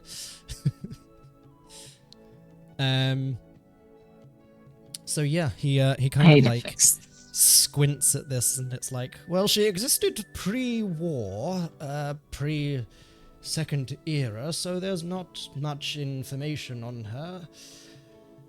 Just a name, but no criminal record that has survived. Looks at watch. 4,000 years. 4,000 years. That's such a long time. I gotta go. Yeah, checks phone. 4,000 years. We are in the year 4050. Oh. Ooh. Wow, you don't look a day over 3,000. Yeah, not much has changed. The first year, first entry, Mura was already born, and he was talking about the Hag's Curse, and that's the year 295,960, so that's 40 years before the War of the Gods started. So Mura's at least 4,090 years old. We've finally done it! Chat, we've done it! We know Wow. how old Mura is! Wow. What a That is momentous day! old. Rejoice! Oh man, I You shouldn't look have. you look very good for I 4,000. finally sat down and did the maths. Mira's like, I can't know that's me. I'm really old. The problem is that I don't remember anything. The other problem is, as far as Mura remembers, she only spent like a couple of years in the Feywild before Yeah. coming back to Eroth, not Mira 4,000. Mira Like, thinks she she's definitely grew up 25. then, but like, Mura Yeah. was basically a kid when she fell into that pond. Yeah, And but emerged not, 4,000 years old. Jesus Christ. But yeah, you get your licenses, and you may now head through the palace if you so choose. I choose. I also choose. Unfortunately, for passing through one of the doorways the wrong way, Chester actually gets cursed. Oh well. Not again. Damn it, Chester. Mitch is just trying to get rid of our gold. Yes. No, I'm not. I don't care. I gave it to you for a reason. It's funny. Cool. So you make your way through, and you come to the kind of grand audience hall where the Emperor would be. You can see flanking either side of these doors, which again lie open, are another pair of gate guardians. They, like, the heads turn to acknowledge people moving towards this very needed to be guarded place, recognize the descriptions of you, and just nod. Tall bugbear, tall suit of armor. Oh, Denny's here too. And Denny! We also had to register Denny's magic. I think he has some. He doesn't need a important license. He's a samurai. He's got some innate magic, I think. Hexblood magic. I think so. Let's Cool. see. Yeah, he can disguise self and hex. Oh, cool. Useful. But yes. We don't register Denny's magic. He's gonna If he die goes to anyway, prison, it's he fine. goes to prison. Yeah. If he dies, he dies. We can't say that. Lindsay would be so mad at us. Lindsay loves Denny. We should tell her that he died. Greetings, Emperor, if we are indeed approaching. Yes, so you make your way through the doors, and it is this awe-inspiring chamber. It is vast, it is filled with the glow of this ethereal light. There are still those kind of floating lanterns, but in here they cast more of like a soft turquoise and a lighter green light across the audience hall. You can see these tall columns that are carved to resemble ancient trees that stretch from floor to ceiling, and they have branches that form an intricate canopy as kind of like the roof of the audience hall. Even though they are like stone columns that are carved to look like trees, you can see each column is actually alive with enchanted vines that kind of slowly move and bloom with these glowing flowers, and they just fill the hall with this very subtle, very calming fragrance. And you get the idea immediately that, like, if there was any sort of, if someone came in with the intention of like attacking or any hostility or shouting at the Emperor or anyone in there, or any sort of like anything beyond like a reasonable discussion, unless it obviously needs to get heated. This like calming fragrance is almost enchanted to like calm them down and keep people's emotions in check. Is this why we can't cast friends? I thought enchantment magic was outlawed in the dynasty. Above you, Rules for thee. You can see like the canopy formed by these branches is this lattice of like the stone fake branches from the columns, but also like actual natural woven branches and enchanted glass that also allows the natural sunlight to come in, and it almost entirely falls around kind of the general area of where the Emperor's throne sits, like this large raised dais where his throne is, has almost like a beam of natural light focused on it. Great for tanning. You can see that grand throne on this raised dais seems to be carved from a single piece of living wood. It seems to be spiritual wood, for those of you who are like more in tune with the expanded materials that I've added into my campaign. I know. But for those who don't know or don't remember, anyone with magic effectively who wears armor made from spiritual wood has advantage on concentration checks on spells, and I think there's another property that I can't remember.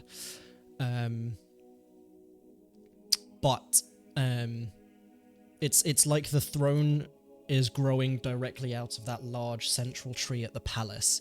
It's natural, but it's also regal.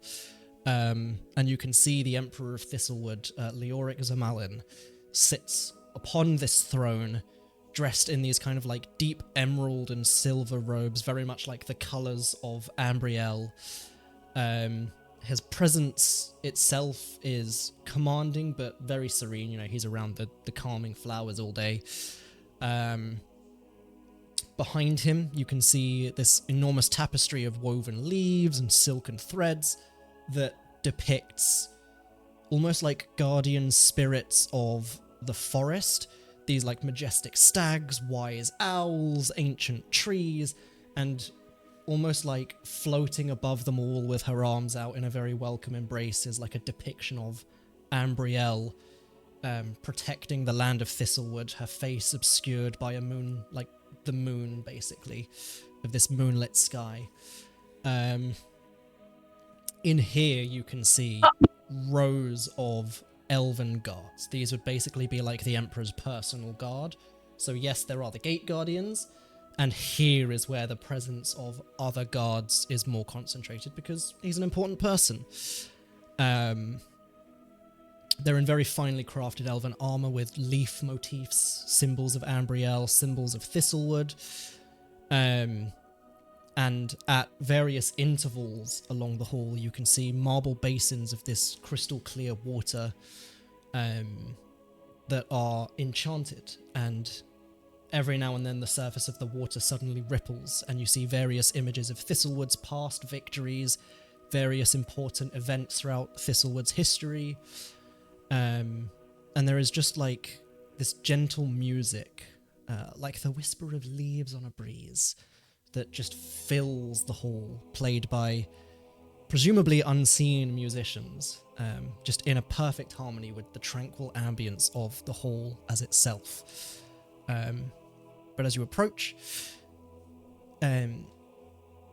his gaze is directly on you. It's keen, it is piercing through the silence of the hall. There was no one else in here apart from him and the guards at this point. Almost again as if word had reached him that you were coming to speak with him, and he had dismissed anyone else who was in the room except for the guards. And he just has this air of the unspoken command for attention. And you can see kind of in his eyes the wisdom of having lived a very long time. But he also still looks fairly young for an elf, kind of like middle-aged for an elf. And as you approach, he... Welcome! I believe it is Abacadabra. Yes? Indeed. Emperor, it is a pleasure and a delight to be here. We are most humbled to have been invited to your fair city. And may I say, after having met some of its citizenry and interacted, it must be the most blissful place I have ever laid my poor, poor eyes upon. And then he sort of mumbles under his breath, because ignorance is bliss, of course. Whatever can we do for you? He leans forward slightly in the throne. You don't have to sugarcoat it. The people here are used to a certain way of doing things. But as I'm sure Thormiel has already told you, if your deeds prove yourselves, the elves will accept you. As I have, from news of your deeds that has reached my fair ears. With like a slight sarcastic chuckle, almost like he's not taking the piss out of you guys. It's like, oh yes, my fair ears have heard news of your stories. Just like breaking the tension a little bit. So maybe sorry. Go ahead. No, go I was ahead. just gonna say maybe not a total dick, this guy, which is a pleasant surprise. Potentially. Potentially. Before he he's just a silly little guy. Sterns up again. And kind of straightens up in the throne. As you have quite correctly pointed out, you have been invited here for reason.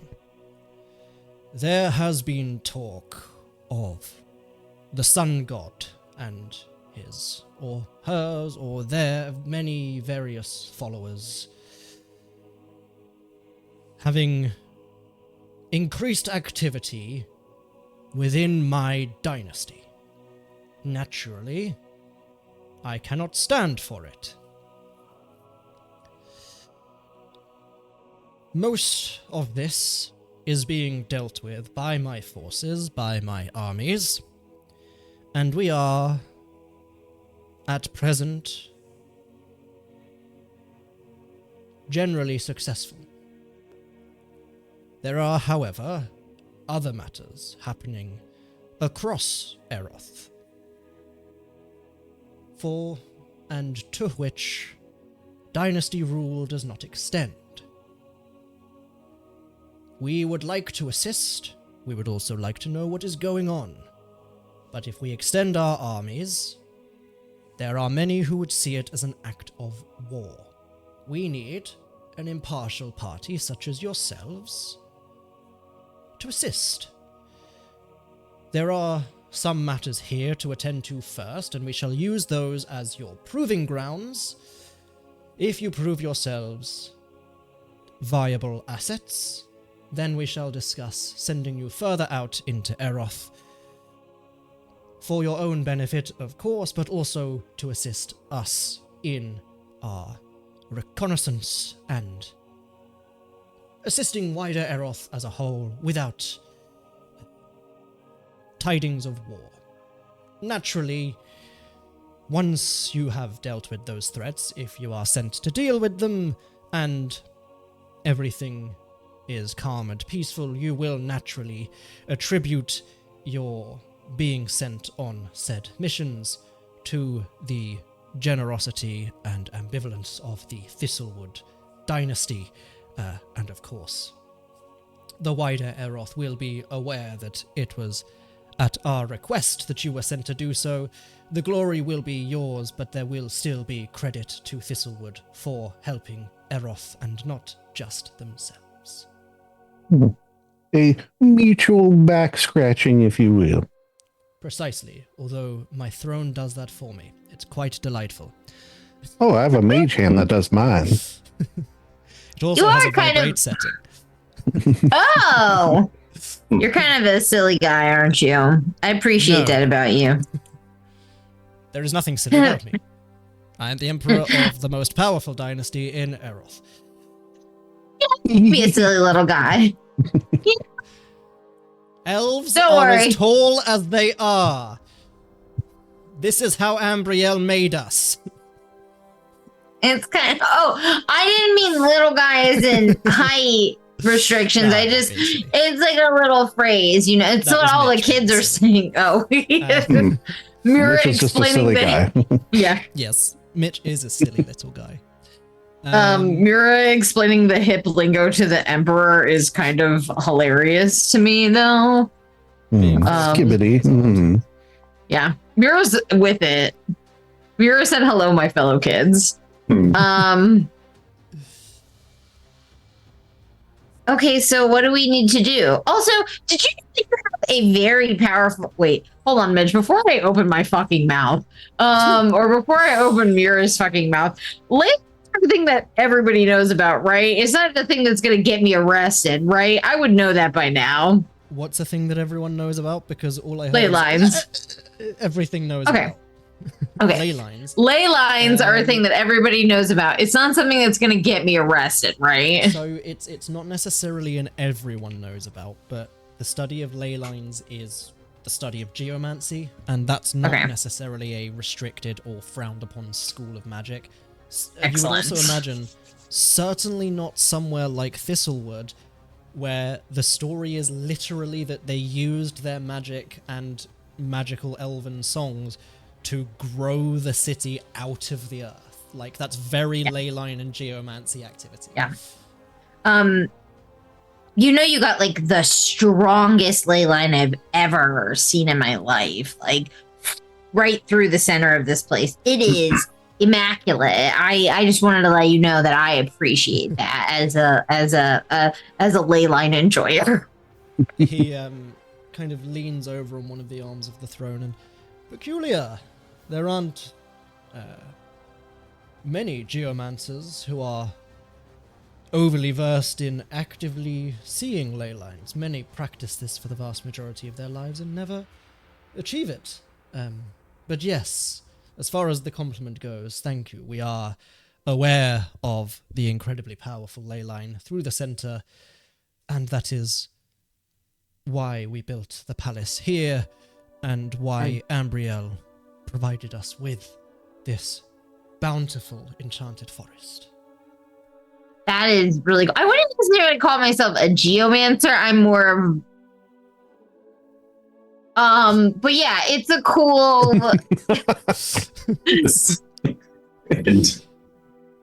end sentence. It's safe to do that sometimes. Just, realize it's not a good idea and change topics. Yeah. I just don't think she more of knows. Yeah.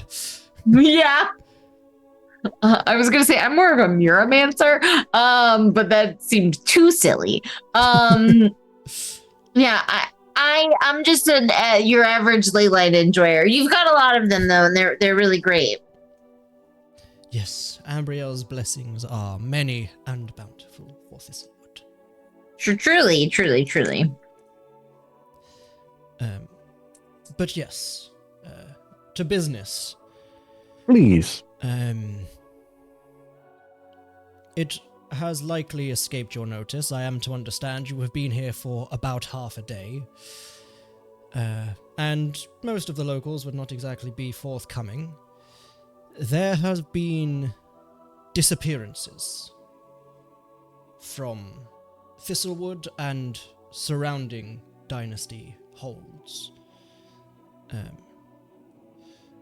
Some of our warriors, some of our hunters, various adventurers appear to have vanished without a trace.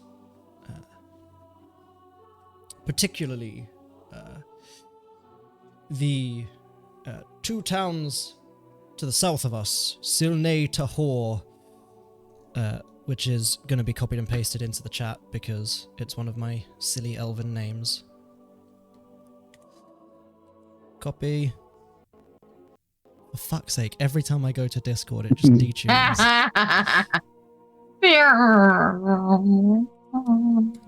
Silly elven name number 1.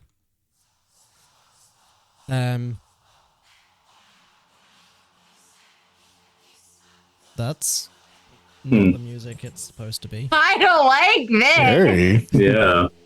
Happy Halloween again. Yeah. Straight back to the hymns. It's fine. But yes, Syldaris and the fuck is it called? Vesperwood.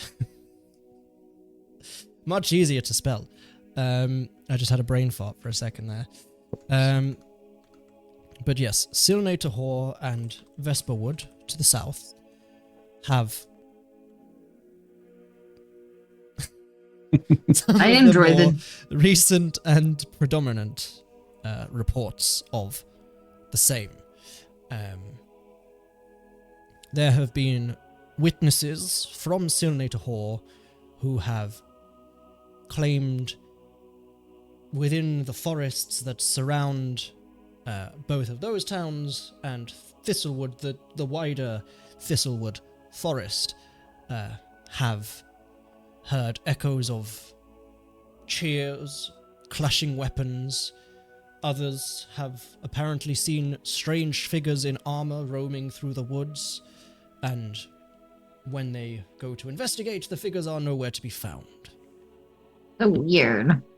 How's everyone look at me? Are you living in the believe- woods? Not right Was- now. And he, Sorry, your lordship. I believe this to quite possibly be the work of the sun god and his familiars. What sort of numbers of people are we talking about having disappeared here?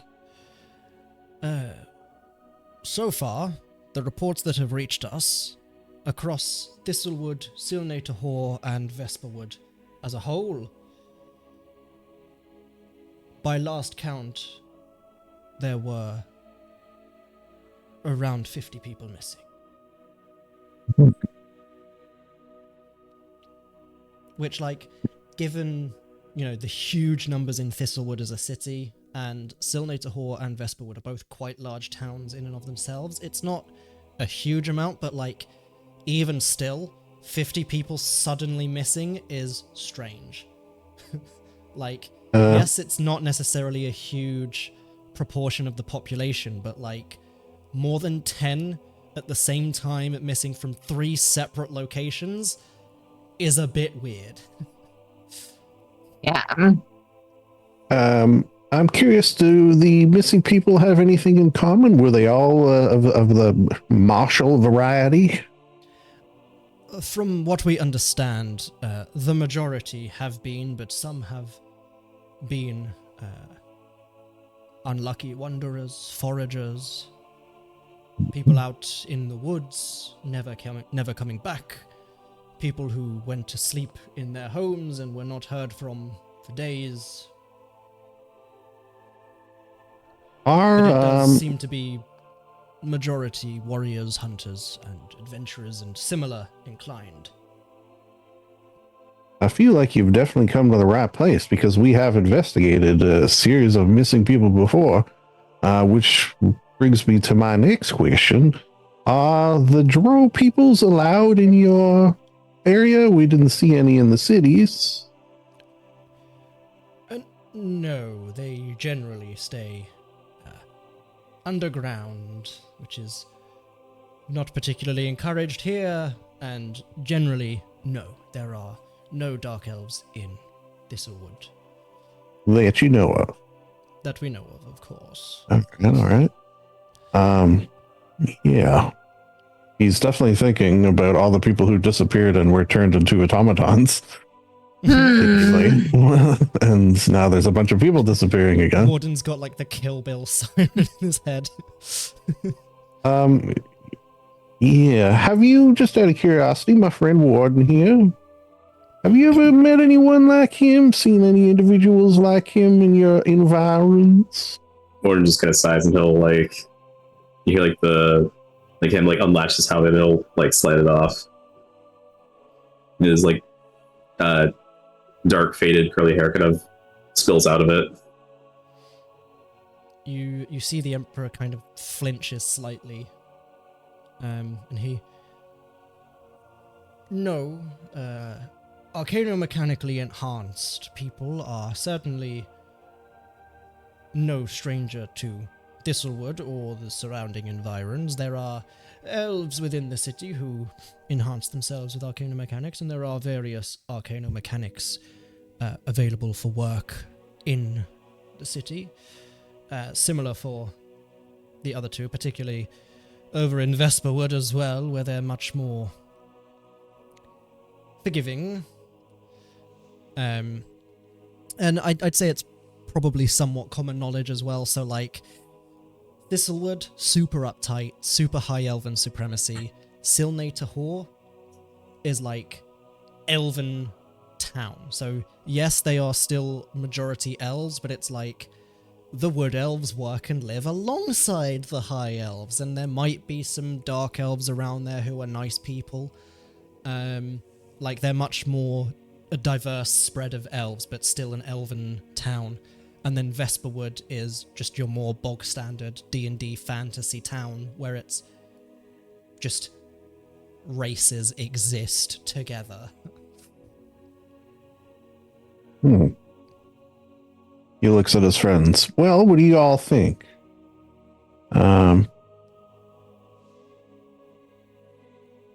It's too bad our smartest person wasn't here.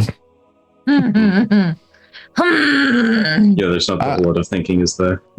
I am taking notes to bring back to her, though. That's a good idea. I started taking notes. Mira holds up her notebook, and by Mira, I mean I hold up my notebook. Mira holds up her notebook and it's all smudged because her sleeves are still wet. Shit. Yeah, that's right. Mira knows a curse word. She also I said don't know. To Kate Bush. That was the first time she ever cursed too. That's true Which love. I always appreciate, yes. Yeah. Emperor, I feel like we would probably look into this sort of thing regardless, but with your aid and advice, I believe this is a task we can most easily handle. May I ask, though, where would you, someone who is from the area, recommend we first point our noses towards? Well, logistically speaking, Syldaris is simply the closer town. All right. Problem solved. You would also, depending on if you go through the forest and risk being kidnapped yourselves, would have to effectively either go through Syldaris or through the forest and around Syldaris in order to reach Vesperwood. Well, I will say the one thing about using ourselves as bait is that may draw out what is ever happening and save us some legwork. I mean, we are really good bait sometimes. Yeah. We are master Okay, bait, but you might also say. there is like a dude in charge of all this, and he didn't plan for you to do that. And there's some stuff to do that would really just be skipped if you went straight to being abducted. Let's do the stuff that the guy planned. Well, I'm sure it's okay. I'm sure it's something big. I mean, you I'm can, sure by there's- all means. I will, if you want to just wander through the forest as bait, I will roll to see if you get abducted on your way. No, I feel we'll like leave we it should make- entirely up to dice rolls. I don't know. What does the guy who made stuff up want us to do? I genuinely don't care. Like, it's funny if you skip stuff. It's like that time my players decided to challenge Strahd because they accidentally found the final fight location. And I gave them the choice. I said, you can fight him, or I can tell you right now, this is where your final fight's supposed to be, and we can turn around and your characters can pretend nothing happened. And they were like, yeah, we'll give it a go. I was like, if you beat him right now, I will happily end the campaign there, and it will go down in legend as you guys beating him severely underleveled. And if you don't want me to hold any punches, I will not hold back any punches. And they were like, yeah, fuck it, we'll give it a go. And they got They all died. God, I hope we don't do that in Curse of Strahd. It was entirely their choice, and they had a lot of fun doing it, and we still very fondly remember that time they done goofed. I have a funny story, but I won't tell it because we don't have time. We should play D&D. So there are people that are getting abducted and turning in. We don't know what they're turning into. They're not turning into anything. Well, we don't know if it's connected to the previous abductions that we had sort of solved. Could be the same. It could be something totally different. Yeah, Could so be. What you've been told right now is they've vanished and they've not been seen or heard from since. So this isn't a case of like with Warden, for example, where his was people vanished and then a construct that looked weirdly like them turned up and started trying to kill people. Or it is closer to like the Drow, where people were just vanishing. Maybe, do you have like a list of people that are vanishing? Maybe we could go talk to their families or something. Do you have the British guy with the man bun thought to do that? No, I don't have a list of 50 names, but I could give you a list of 50 names. Could you give me a list of like 2 names? Like, could you just tell me? I do have 2 names from when you go to the first place to investigate. Yeah, I think we'll go to the first place to investigate. Yeah, why don't we go to that? Right at the top of this list of 50 names you gave us. We'll go to these ones. Yeah. Just I like how Mitch is like, oh, go ahead, please. No, I was just going to say, we do have to meet someone in town before we head out. And I'm wondering, is there like a really cool magic shop in town? I might, just peruse on our way out of There's town. so many cool magic shops. It's this one. Okay. We should do that. We should look at the cool magic shops. You can do if you want. I think at this point, if you were to head over to the library where you're meeting Ovir straight away, it would basically be at midday as you reach the library, although originally you were in the library so Linger could go in there. Well, who's to say Linger's not already in the library? This is true. Yeah, we could. I feel like she wouldn't mind you putting her in the library. Yeah. We could do it off screen. Lindsay can roll for some stuff that Linger would have done during this session, and then she can just catch you guys up next time. We'll be like, so while you were doing that, we were doing this. In the library. Yeah. And then obviously after that, if you wanted as well, you can go to magic shops and stuff. But like you told her midday. Yeah. It will be midday by the time you get back because it's a big city, so it's a lot of running backwards and forwards. Yeah, let's do that. Let's go. Let's go to the library. We take on your quest. Excellent. Do we get like special emperor privileges, like to not have people be mean to us?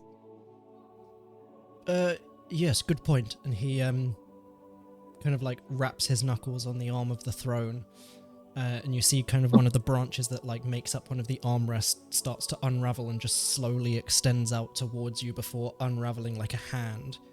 And you can see I was under the impression there was another of you. He's in study mode. Yeah. I see. Fair enough. Piss off. Wrong song. Crazy music. As soon as we started talking about Linger, that sound came on. So weird. That's really funny. But yeah, the branch kind of unravels, and there are these kind of small discs with the Emperor's seal on them. There is one for each of you, but not Denny. That's fine. He doesn't need one. Denny's here. 4 discs. Denny is at the door fighting with the guards. No, let me through. I'm with them. Ooh, sorry, Denny. I'm afraid you have to still be discriminated against. No, I'm one of them. And they're just like, we have not heard anything about anyone matching your description, buddy. I've never seen this man before in my life. We are bullying Denny so much. No, I'm their cook. I cook for them. Oh my gosh, poor Denny. But yeah, you get these seals from the Emperor, and he, those will carry much favor for you within my dynasty as a whole, frankly.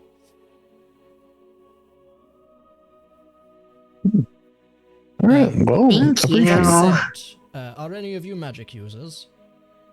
Me. Yeah. We did get our license. S tier. And we got one for our friend Linger too. Well, so long as you are not within the city, or unless a skirmish should break out, while you are within the confines of Thiselwood, and use of such force be necessary for yourselves to defend my populace, by Emperor's decree, the rules shall be slightly more lax for you. And you can see the kind of like at the bottom of the license, or it has kind of the list of rules where it mentions various spells that are only allowed by Emperor's decree or various kind of like powerful people within the dynasty. That fades away and is replaced by the writing by Emperor's decree, and it basically just outlines that you the spells that you are now allowed to use that you wouldn't have been able to use before. Wow. Evocation magic and many of the other banned spells.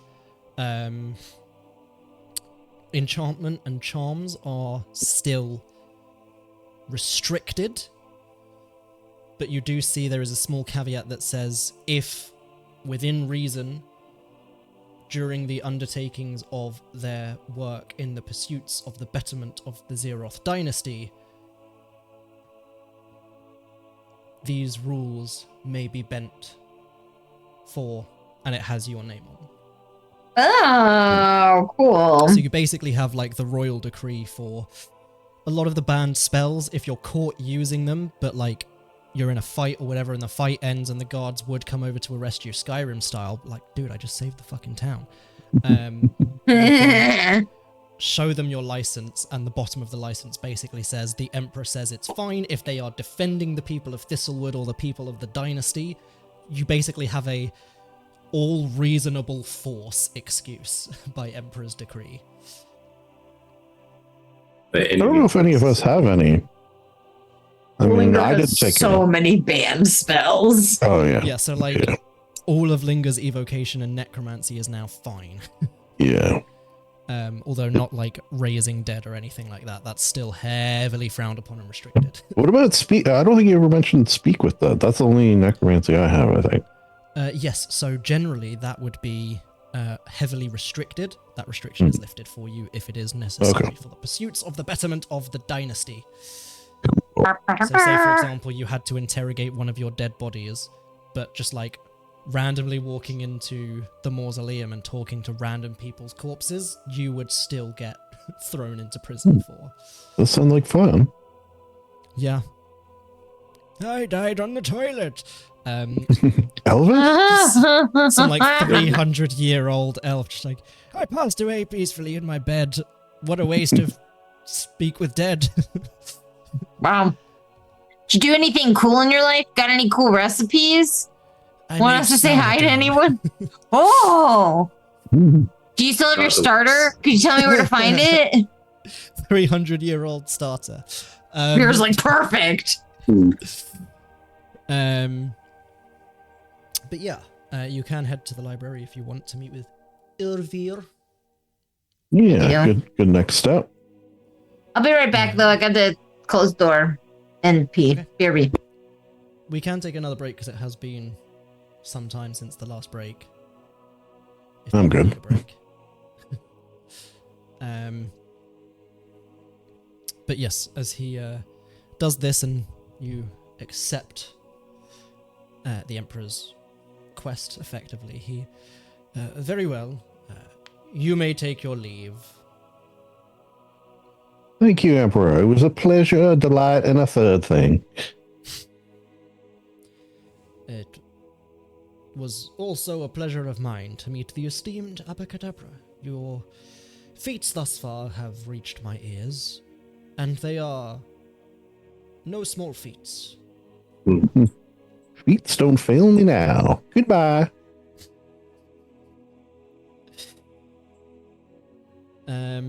Yeah, you head off then.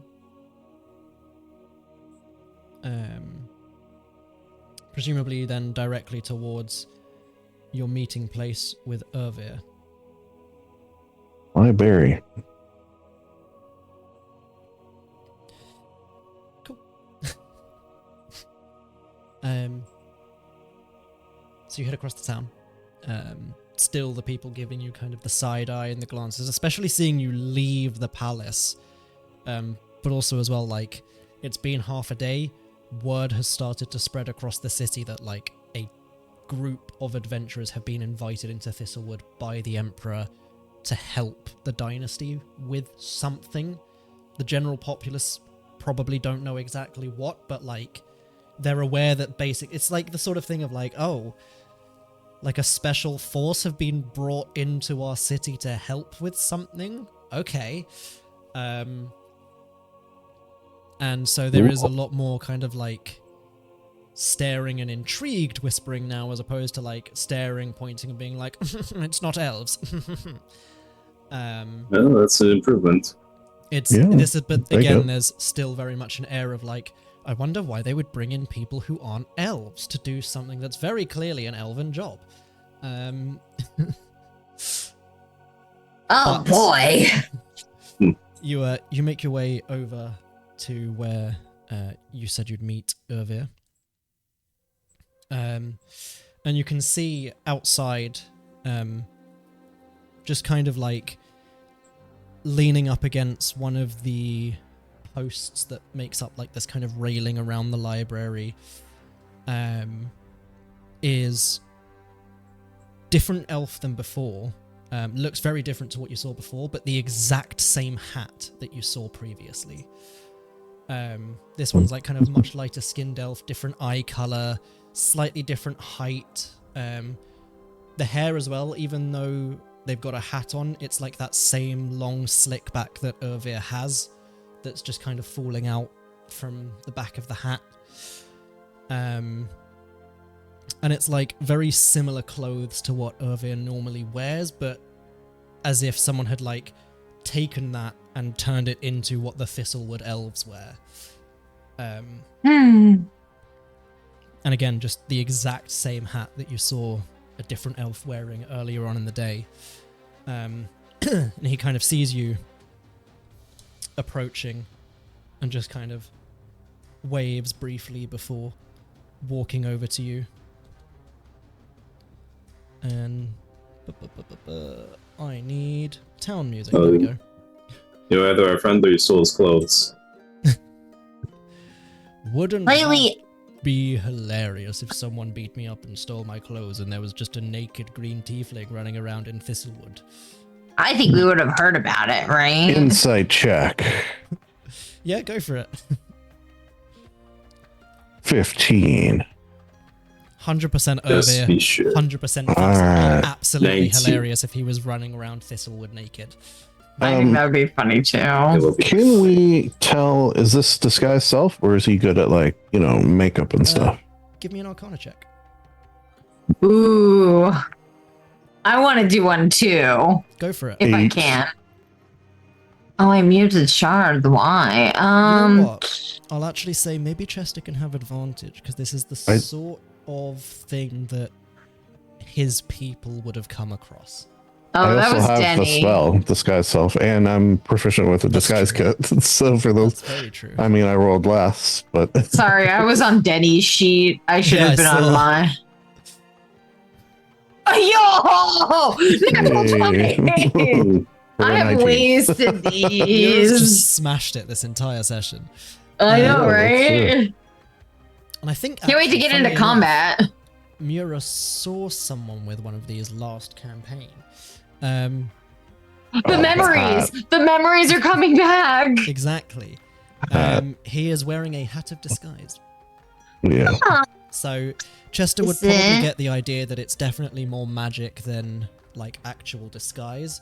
Mhm. So like, yes, he got an 8, but he's probably like, oh, there's definitely magic involved here. Chances are it probably is something like disguise self, but he's not entirely sure what it is.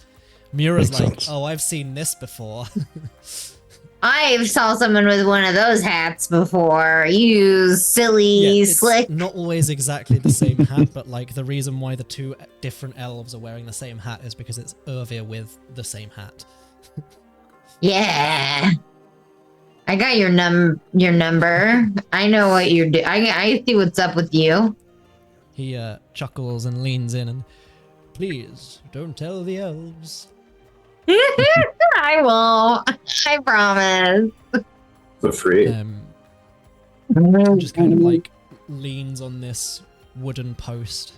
It's just kind of like one of those, not quite fences, but you know when it's like the wooden stakes in the ground and then like the ropes connecting them. And he just kind of leans on the post and, so, what have you found? I'm slowly slipping back into the Emperor, apparently. Let me remind myself what Ervir sounds like, because he's much more charming. I'd say we had good luck. You know, you meet with an emperor, could go one of two ways. I think it went a good way. We got a job, we got a quest. We're working towards our goals. All in all, good. I think so too. Perfect. And I you? always like a bit of good news. Myself, personally, sort of a mixed bag. That said, I do have reason to believe they are very real. And even with like the magical disguise, you can see like the glint in his eye. It would seem there is an entire civilization potentially underneath our very feet. Whoa. Like drow? No, gods no. Well, there may be some drow involved, potentially. Would you believe there is an entire society of Minotaur that have remained here where they were kicked out of? What? I mean, why would you make that up? So yeah, I guess I would. And they simply exist. And are they angry? Are they mad at what has happened to them? I mean, I would be. I mean, all of the Minotaur tribes are. All of the ones that split away were absolutely furious that the elves kicked them out of their homeland. I mean, Chester would definitely know a lot about this. One of the tribes settled on the Halador Isles, where Chester is from. I can remember you mentioning that, yeah. Yes. And it was also like, they didn't necessarily settle there so much as originally that was the tribe that basically got caught and deported. It was like, the Halador Isles originally was like Australia. It was their prison island. And then people just started establishing towns and cities there when it got a bit more lax. And then a dragon got killed, and that's how we have Dragon's End. Fucking love Dragon's End. What a good town. How have they remained hidden so long? Yeah. I mean, props to you finding them in not even a day. That is the trick. Well, we know where to look, and frankly, I'm sure you would have found out as well, but you were busy with other things. My entire focus was this. That I'm not overly certain of, but there seems to be a fair amount of this sort of thing going on, and he gestures to the hat. In fact, and it was one of the rumors that we were investigating anyway, if they are to be believed, a sizable chunk of the Thiselwood nobility are actually Minotaurs in disguise, which is fucking hilarious. Well, that is pretty good. So if you see a really tall... well, that's the thing. Some of them are tall. Some of them are simply elves. You wouldn't know the difference, and that's the point. The Maze Guild is very real and alive, from what I can tell, and the way people often talk about it, particularly in the sort of thieves' cant dialect that we often partake, it was very deliberately named as such, partly because they are Minotaurs and it's a funny joke, but also, it's just close enough that if people were saying it quickly and using our special little thief tricks, it would sound like someone's just talking about any innocent mages guild. The Mage Guild of Thiselwood and the Maze Guild of Thiselwood. No one would bat an eye at the Mage Guild. In fact, there is one. Oh, there you go. Do they? Oh no, this time you. I went first last time. No, You got to go first no, this time. I think you're more significant. And then I was just gonna say, do you think that maybe this has something to do with some of the disappearances, or do you think it could be unrelated, or it could be related? The Maze Guild have been known to disappear people, absolutely. I'm not hearing anything about any disappearances, though, so given that they've not come up in what I was looking into, I would imagine they are unrelated. There you go. Okay, now you, Chester. Now that we, know of their existence, what is step 2? Do we want to contact them? Is this on behalf of the Runestone Forge? You want to get, together and form an alliance, as it were? I would absolutely love to work with the Maze Guild. That would be fantastic if we can extend Runestone Forge reach to here, especially if we can learn how they've been able to do, frankly, the heist of the last however many 1,000 years they've been here since Thiselwood was established. Those are the kinds of people that I want to be associating with, especially now that our current guild is somewhat in ruins thanks to those fucking dicks. Yeah. Those guys sucked. Well, yeah, like maybe we should do some maybe we could do some research, but maybe we could help Irvir first. Yeah. We would have, have to two find some missions. way of accessing the underground. As far as I am aware, they have somehow used some incredible Minotaur magic that must have been some sort of ancient magic they used to know. From what I understand, they seem to have created an entire extra underground network, somehow sandwiched in between this sort of surface world and, sort of the whatever I renamed the Underdark to that I can't remember right now off the top of my head. The below dim. Exactly. Yeah, the below dim. Generally, if it were easy to basically slip into what I can only assume and describe as basically a crack in the world, if it were easy to just access that layer between the two, people would just stumble across it any time they head down to the Underdark. Okay, The fact that well, no one's found this is sensational. Oh, we need to find a crack. yeah, I do like the going to the library while we're at the library. So that's nice.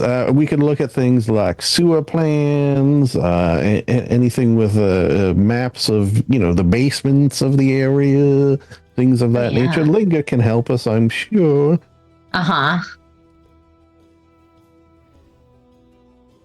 We can buy shovels.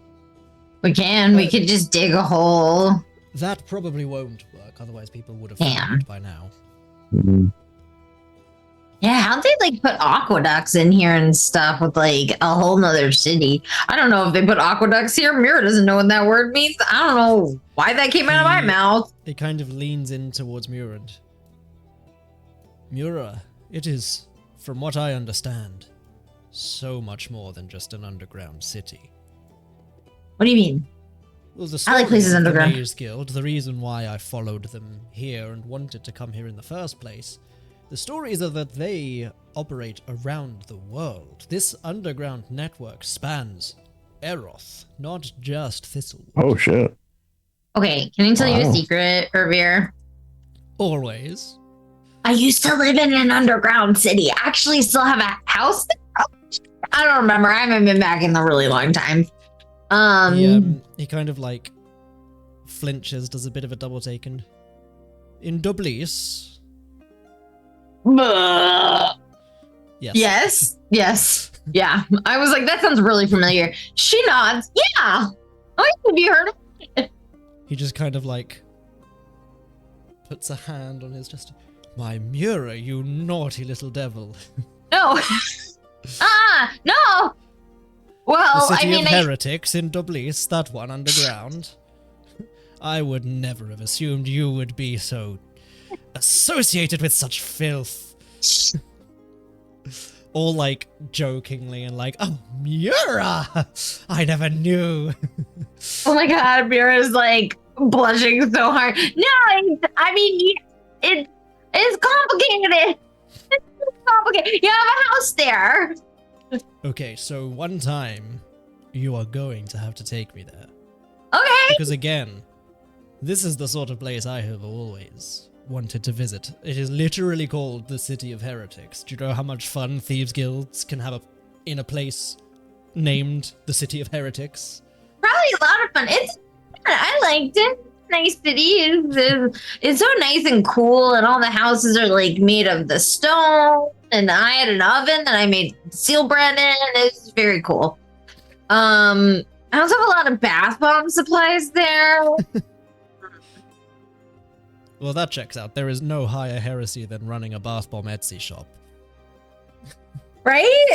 God, I probably have so running many. an Etsy shop is the highest form of heresy. Yeah. Mira's like very concerned. I bet you have so many orders that are unfulfilled. Yeah. Nero, your analytics are going down. No. Get This some is of gonna that be terrible SEO in for there. your SEO. Oh no. Yeah, it's such a long story. Or we don't have time for all of it. But yeah, I have a house. I have a house in the City of Heretics. It's not exactly where I'm from, but kind of where I'm from. So Also, owning a house at like what, 25? That's impressive. Yeah, definitely not 4,000. yeah, I'm glad that I look like I'm 25. I mean, the real estate market in Dublin is fucked.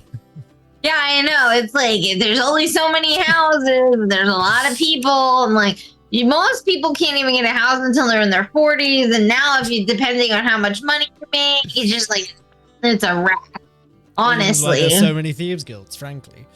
yeah, I don't blame them. But anyway. Little Mira lore drop right there.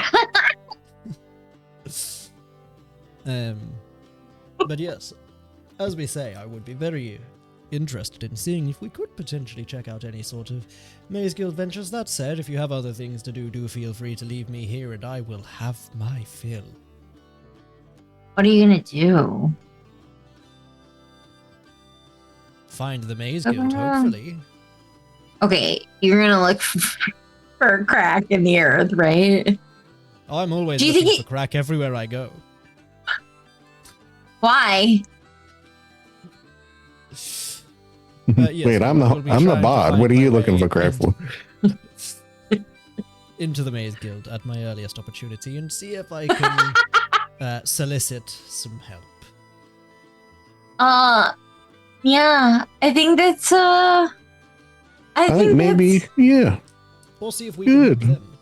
But if they can help the infiltration at the Runestone Forge first, and then perhaps we can talk conglomeration. Mm. Tit for tat, tit for tat. Not quite All right, merger well, and takeover, but like we could work together. We can vibe. we have to go out of the city, I do believe. So maybe think by the so. time we get back, you will have dug a little deeper and we could help you with anything you need in that regard. I am Yeah. more than happy to stay here, as I say, and dig around, see what I can find. Does mean the stats that I spent so long putting together are rendered unusable once more, but it's fine. I can live with it. He'll happily stay in Thiselwood and keep digging around. I mean, you get the sense, given how many different elves you've already seen him as, he'll have no problem just blending in, staying around. He's clearly already been asking dodgy questions and digging around to find, like, the dirty people that he can hang out with. So you get the sense, like, the chances of him being arrested or kicked out or anything like that before you get back, probably quite slim. You know, there's a reason he made it to lead one of the Runestone Forge outfits. Mm. You don't get to be the head of a thieves guild without knowing what you're doing. Guess that's true. Okay, so do we want to go look into these disappearances and then maybe try to visit people who have misplaced their loved ones? That's exactly what I'm writing down right now. My tentative game plan. Awesome. I love that. You're just sort of saying what I'm writing, so it's kind of weird, to be honest. Are you in my head? Crazy. We're so connected, like psychically. Yeah, we're always finish each other's sandwiches. Hey, there you go. It took me like probably almost a year to get my wife to say sandwiches instead of sentences, but I did it. She got there. Yeah. Why don't we, before we do that, since it's, getting later in the day, we do a little shopping. We go back to the tower. And that way we can take Linger with us as well, which I'm sure she'll want to come with us. I think it's a great idea for us to take Linger. She'll be so happy that we got her this little license. She's not the hugest fan of shopping, so we get that out of the way. She does hate shopping. Like, bureaucracy is a fucking myth. Tear up the and then just set it on fire. If I want to be licensed for my spells, I'll give myself a fucking license. I don't need a license. Pussy mages. I'm ungovernable, says Linger. Yeah, why the fuck would we? I like how you were like, do you give them Linger's name? It's like, yeah, let me tell you something. It was made very clear to us that we were never to call her Levity ever. That was in the Floating Citadel specifically because that was a known entity. If you had done it, she didn't know at the time, but if you had done it, it would have gone bad because she was being used as like part of the reason why Dean Westmaris was such a great and fantastic guy, and he'd built a whole sob story around her. She's been Citadel lore since she died. Yeah, no. Mira took that as don't ever call me this. Mira's like, I respect that, says Mira. Yeah, I think that we should go shopping without Linger. We can have so much more fun. We can go to the bath store and the candle store. She never lets me go into Lush. But yeah, you can absolutely find the magic store that Chester was asking about if you want. Hell yeah! Yeah. Could you imagine the Warden's rap sheet if he gave the name Phylakos? Do I have to do a background check, says Warden? No, you don't seem really magical. Oh, thank God. Hold sword out, background check this, bitch. You know what? I bet you somehow, some way, Chester has like the least amount of things in his past that he's done wrong. Even though he's the one that got. The only thing Chester's been caught for is that one thing. And it wasn't even his fault. All the rest had been dealt with by the bad people he was hanging out with. This one they specifically wanted him to take the fall for. So on his criminal rap sheet, that is the only criminal record he has. Wow. Do you think that we could like... There's one Chester, partial name match for a Besterfields.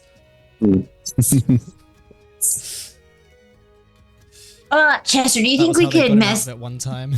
Oh my God. Chester, do you think we could message Kate Bush again and like fuck with her?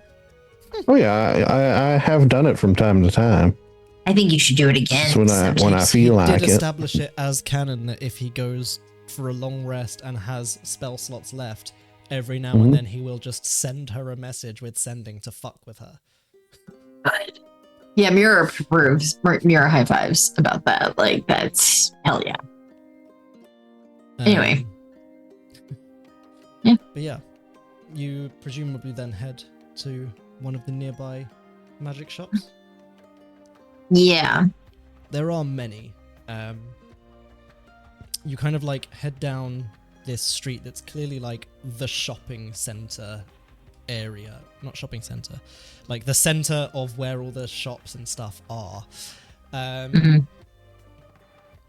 you can see it's like the streets are lined with all these various shops, and sort of strangely, it does catch your notice because of how bizarre one of them is. It's almost like sandwiched in between a gap in between two magic shops and slightly taller than the others. Doesn't seem to be like sung out of the ground or out of a tree. It just seems like a building squeezed in between two of these very natural, very elven looking buildings. It's giving me TARDIS-y vibes. But Yeah. there are magic shops either side of it. It's entirely up to you if you want to go for like one of the more standard elven looking ones or this weird squeezy one. I want to go to the squeezy one. The squeezy one. Yeah? Squeezy. I mean, we can always go to the other ones. This has the air of something like it's just going to disappear any second if we don't go. Yeah, I think we should for sure. Okay, you head over. You kind of push through the door. There's a little bell above the door that ding ding ding as you Squeezy. push the door open. And as you do, the inside of the shop is significantly bigger than the outside. TARDIS-y. It is a TARDIS. It is incredibly elaborately adorned. Stark contrast to everything elven you've seen so far. It's these incredibly fine, like purplish and gold rugs. It's like you've just walked into like the only picture I have in my head is like those kind of like Persian shops, effectively, if that helps kind of like paint the picture. Yeah, like a bazaar almost. Yes. And funny you should mention, as you step in, there is this enormous counter directly in the center of the floor, and leaning on it, one elbow, chin on fist, hand on hip, is this enormous 8-foot blue-skinned genie, and he, "My friends, welcome back to Balarbilon's Bizarre Bazaar! I'm so Hey, glad you I have see found me you." again. Most people only find me once in a lifetime. Yours is twice. That's Keeping lucky. We should play the elf lotto or something. My record so far is 5 appearances in 1 campaign. Ooh. Wow, really? I don't even know what But that I means. saw like 3 different parties in that one. They just kept Did I dying meet- like flies. Was I that think in you the missed him last in campaign 2? or campaign 1, you mean? This is campaign 2. 1, yes. He showed up twice, I think, in campaign 1. Definitely once, because that was the one when he showed up on his flying carpet and Jord tried to sell his knuckle duster packed weapon to him. I and don't- didn't, yeah, so I it don't- got back to him. So Which you definitely stupid. weren't there for, because that was chapter 2. And Muriel was yeah. like chapter 3 or 4. 4, I think, yeah. But yes. After everyone had to leave. Yeah. Unlike where you saw Balarbilon before and it was just like he had a tent behind him, you are now like inside his shop, which is where he was like pulling items from before. And as you look around, it is just like, you know, it's just like drawers, basically. Just wall to ceiling drawers. Like any item you could want, you can just, he will open a drawer and just pull it out because he just has it. Potentially. For no reason. Although one of you has a dangerous amount of gold for me to I know, and that's why I wanted to go shopping. I do have something in mind that I'm hoping you may have. Oh, and don't worry, I paid a visit to your pale tiefling friend before this, so she doesn't miss out. That's good. Lovely. I am I looking was in the for library, and it just made sense. a belt of strength I of a giant.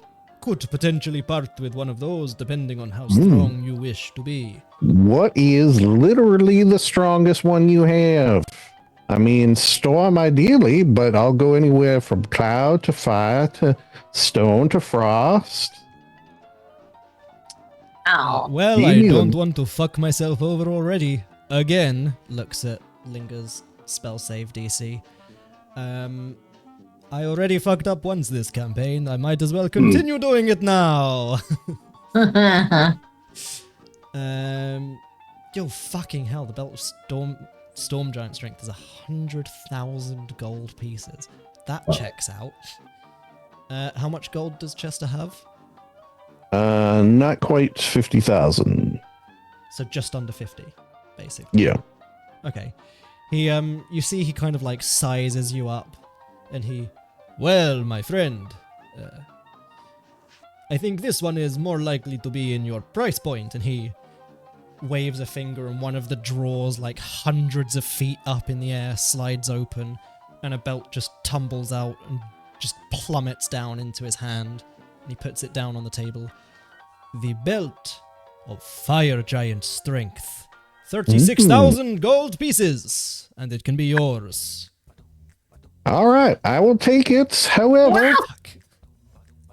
You knew he was gonna buy it. I know. Why'd you Just do makes me that? sweat. Like, look, realistically, there's no problem. All this means is I can just throw harder stuff at you guys, but it makes me sweat because I'm not used to giving these things to people, because everywhere online is like, never give these things to people. But why? Why shouldn't I? It's fun. Why? Fuck you. and plus Chester doesn't like to use the strength, which is one of the reasons that he wants a belt. So he doesn't have to use his own muscles. The only thing I asked is if my friends have anything they wish to buy as well, that perhaps we get some sort of group discount going. Potentially, depending on what it is they're buying. Okay. I will also buy things off of you as well. Do you have No. a broom of flying? For sake. What level are we on? 10? You know I mean, at level 10, It's- the amount of times someone can cast fly, I mean, I have fly. it's not unreasonable. I also can like shoot right up. I don't really want to use this in combat. I really just No, wanna I know. I really just wanna have Mira be on a Bruce. It does suit her as well. The only issue is if Mura's flying over everyone's heads, it's just going to be like constantly drizzling on anyone she flies over. You have established canonically she just always has a layer of She's water like on her. she's like a little wet, yeah. Wondrous items other than none. Are you in there? Bead of nourishment, Havard's handy spice pouch, pipe of... Oh man. Imagine if we gave Mira the pipe of remembrance. Maybe that would be a Bro! good idea. Fucking hell. Is that That's an only, item? like- yeah. How much is Lost it? it now. Pipe of remembrance. It was a common, so it can't be that crazy. But like, what does it do? Does what it do. It You replays something from your past, I think. If it's the one I'm thinking of. It's a common item, so it's probably like it replays one thing, but it's 50 gold. That ain't much. What is the Feywild Shard for a sorcerer? Cool. Probably a spell focus. Yeah. What is it? I don't know, because the Discerning Merchant's price guide doesn't give item descriptions, just items and prices. 5e, Feywild, Shard. Shard? Oh, I see meta magic. Oh, it's from Tasha's Cauldron. That makes sense. Glints with the sunset colours of the Feywild sky, evokes whispers of emotional memory. As an action, you can attach it to a tiny object such as a weapon or a piece of jewellery, or detach it. You can use it as a spell casting focus while you hold or wear it. When you use a meta magic option on a spell while you're holding or wearing it, you can roll on the Wild Magic Surge table. If the result is a spell, it's too wild to be affected by your meta magic and functions normally. So I guess basically it just does wild magic surges anytime you use meta magic. But it is an attunement item. That's very funny though. So much meta magic. What are my attunement items? Oh god, I love. Oh, it should go without saying. If either of you don't have a lot of gold on you, you know, spread the wealth. I always say. I'm struggling so hard to find the Broom of Flying. Can I control F? You just... Oh, you're looking at... I can control F. Wow. Wow. Is it 8,000 gold? 4,500 apparently. Wow, that's expensive. Yeah, because in this edition, the prices for winged boots and broom of flying have been increased. Flying is a powerful ability, and it was absurd that these items were cheaper than a broom of flying. Oh, that was the wing... Oh, a potion of flying, sorry. Potion is now the cheapest way to fly because it's temporary. Several other items also fall outside standard price ranges, primarily because they are underpowered compared to other items of the same tier. This is why we like the Discerning Merchant's price guide. Also, Okay, so that would put Sane us magic at... item prices is just fucking disgusting. And they use That would Sane put us magic at item 40,000. prices on Shard. Oh god, that's so expensive. I don't want you to spend all your money. Yeah, but 36 of that is mine, so... Yeah. I only have 1,000, then I don't want. Well, no, keep your 1,000. Warden. Oh my gosh. So we'll get the broom, the belts, and something for Oh Warden. no. Can I actually sell my adamantine scimitar of the storm? Yeah. How? I never use it, so you know. Oh, let's see what are some nice magic items for sorcerers. Let's see. Probably should have thought about give that this. as money off an item, or you can just straight up take the gold from it. So we can see how things go with the items people are buying and how much money is needed to fill a balance. And if there's any left over, then you can just take that remainder as gold. Sorcery shards. Yeah, these are I fun. kind of want to actually upgrade to like proper full plate armor now. Oh, So I'm that's only gonna wearing be. script. So let's see. Storm sorcerers might reach for an Wait, hold on, elemental. you're 19 AC without full plate? Yeah. Fuck. That dude. face you're making. Oh my god. Wow. You got Splint, which is 17. And then what is it? The Warforged integrated armor or something? Yeah, basically. How does I that believe that's work? base. Integrated protection. You gain a +1. So then how is it? Wait. It's also like, well, it was also like obsidian splint armor or something like that. Yeah, but the obsidian does damage to people grappling you. So you must have some other bonus from something. Armor splint. Is it one of your fighting styles? Did you take defense Maybe I took defense. to get that? That extra That sounds plus like you. I'm going through all my stuff. I mean, it's completely unimportant. I just was intrigued. But yeah, absolutely. You can sell the adamantine scimitar of the storm.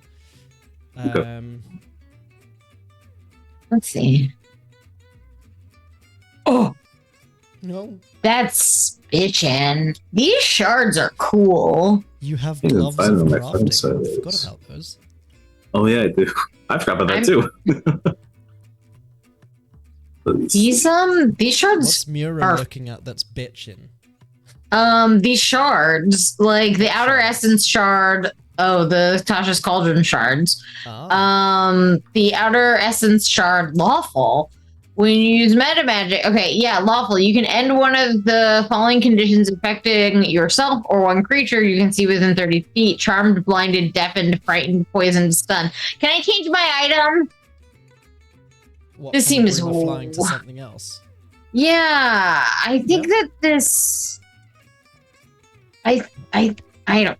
I'm waffling now. Where is my There's- fighting style? I can't find it. Who It'd be, knows? like, hidden in the menus, like the level up menu. Probably. Hmm. Okay, I gotta look at all these shards. Hold on. That's funny because we're on shard. Yeah. Sorcery shards. Thank you. What's the best, most fun sorcery shard? Okay, there's 12. Jeez. I think we're looking at the same thing. The Reddit post? Yep. Yeah. Yeah, I have defense. That's why. Ooh.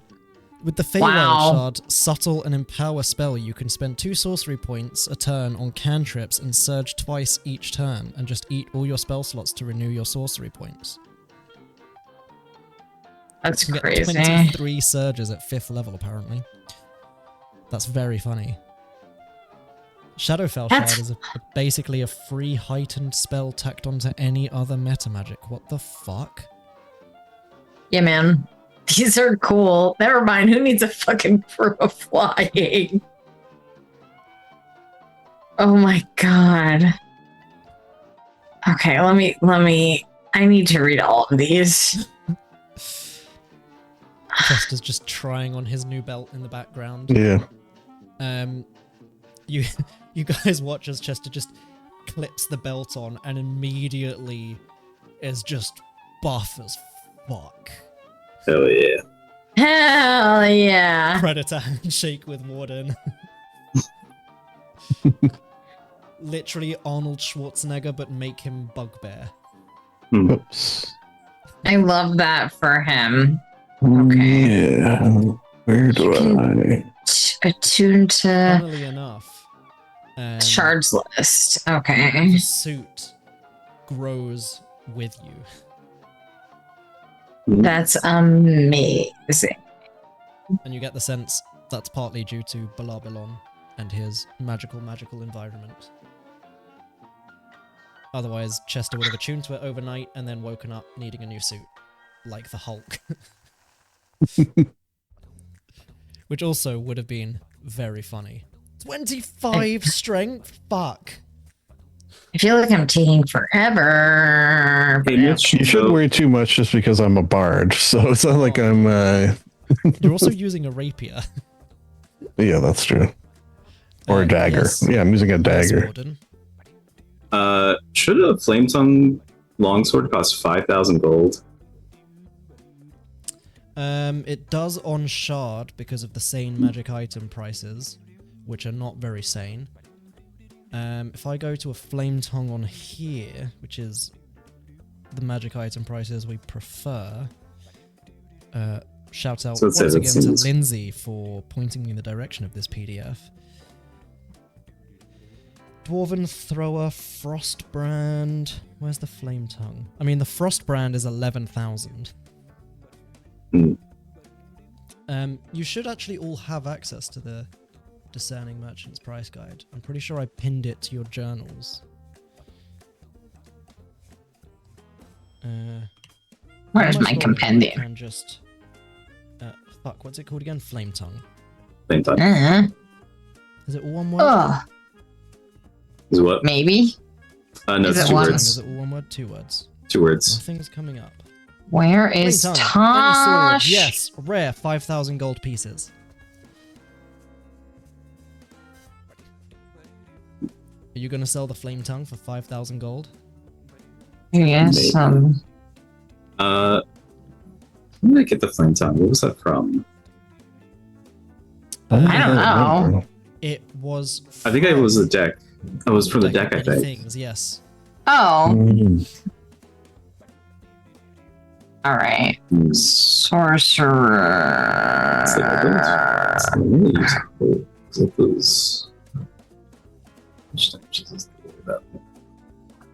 Shard. I'm gonna give you a second to figure out your stuff because I need to blow my nose. Please do. Spell shard. Astral. Okay. DM Astral. leaves.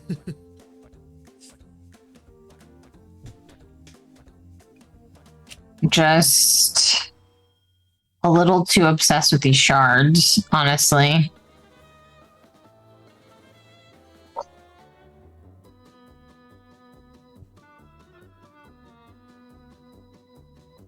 Okay, Astral Shard is cool. You can teleport to a different place. The Feywild Shard is out of the question. I already have too much. I'm not going to remember to do that. I've already got the ley lines. Meta Magic.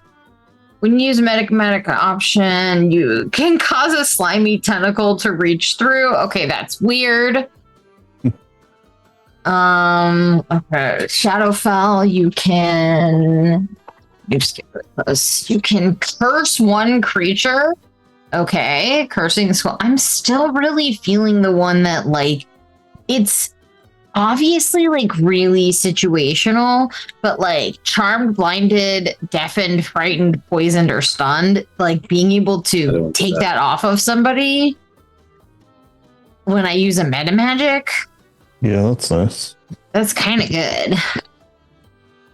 But I can also, like, do you get to still use the meta magic for its original purpose, and that's just a bonus, or do you use the magic to do that? Yeah. When you use a meta magic option on the spell while you are holding or wearing the shard, you can use that property. So, roll a d4 and consult the outer. Oh, wait, hold on. I guess you're supposed to. Oh, so you don't get like. Hold on. Yeah, you don't get like a lawful shard. You just get to roll a d4 when you use a meta magic option, and so you can either cure someone of blindness, etc. You can give a target disadvantage on attack rolls and ability checks, which is great. You can give somebody you can see within 30 feet of you 3d6 temporary hit points, which is also nice. Or if you get the evil one, you can choose a creature who takes damage from that spell, and they take an extra 3d6. It's not bad. Do you have to be the alignment to attune to those? It looks like you roll a d4 and consult the outer essence shards to determine the shard's essence property. I don't know if you do it every time, or it sounds like you do.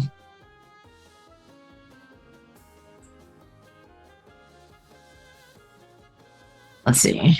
Like, I guys checked on magic items. Meanwhile, I'm like comparing damage types between two martial weapons. It's like, okay, this one does more damage.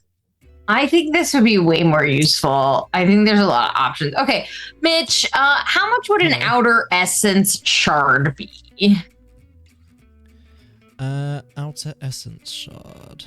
Yeah, it's a crystal, holds the essence of an outer plane. 2,000. I would like this instead of the broom, please. Yeah, better for me. It's less money. All right, so we're at 38. Warden, what would you like? Okay. So the flame tongue technically does 3 more damage than hope. But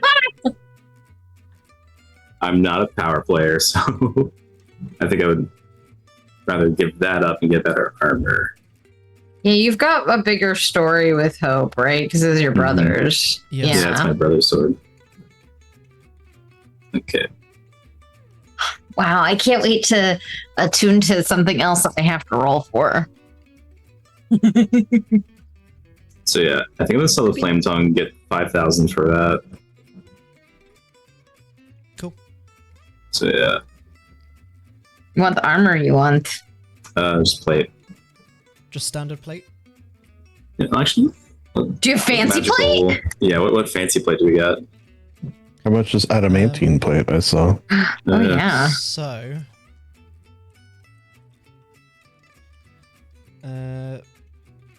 adamantine will add 500 gold to the price of any armor. Sorry, ignore me, I blew my nose and one of my infamous nosebleeds that, ironically enough, I've not had in quite a while started. I told you those were stress related. No. Sorry. They just happen. Yeah, except when you were very stressed out about work, they were happening like every day, so. It was also the height of summer when they happen more often. Fine. You don't have to.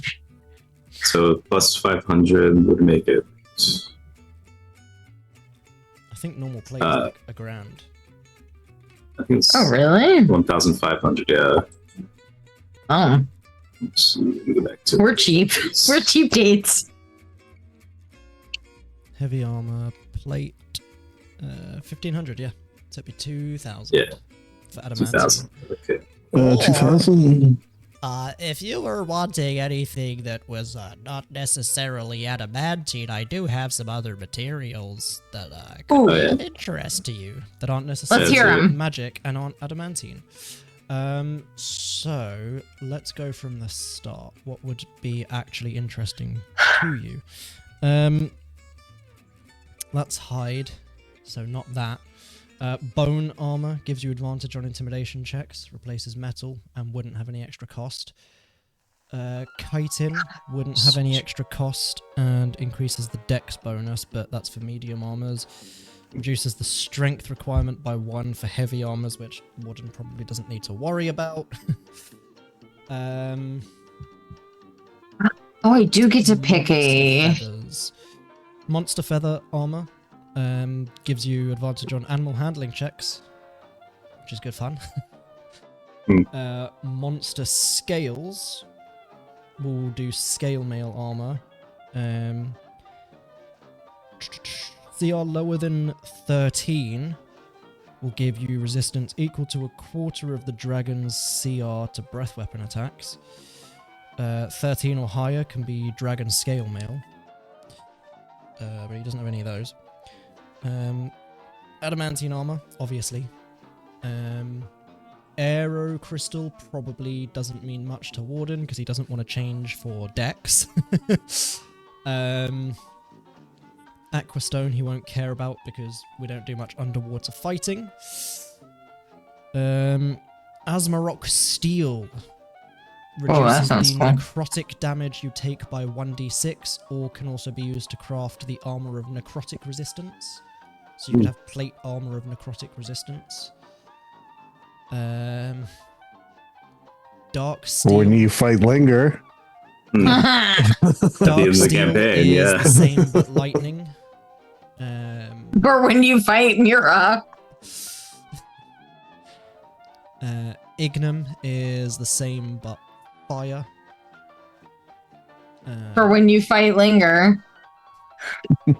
Mithril armor is mithril armor. Obsidian, if someone grapples you, you take 1d4 slashing. Orichalcum reduces force damage by 1d6, or can be used to craft armor of force resistance, so you could get plate mail of force resistance. Or anti-magic items like the Ring of Mind Shield, and any kind of anti-magic armor if there is one. Let's have a look. Stellar Iron, incredibly rare, so he's one of the few people that will have it, but reduces radiant damage by 1d6 and is armor of radiance resistance. If you've got the money for armor of radiance resistance, which you guys probably do. You don't care about leather, you don't care about leaf weave, you don't care about linen, and you probably don't care about concentrating to maintain a spell.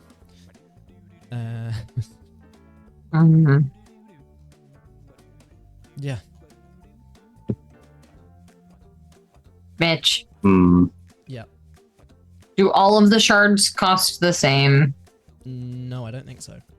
Uh-oh. Now I'm like waffling on it.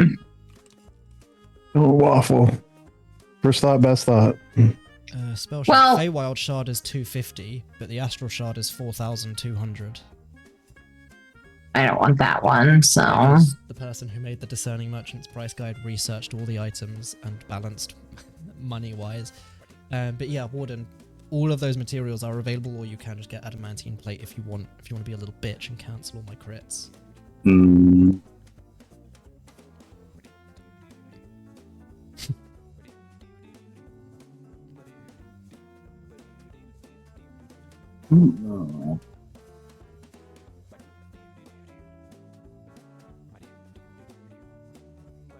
I'm trying to think like what else I would remember to do.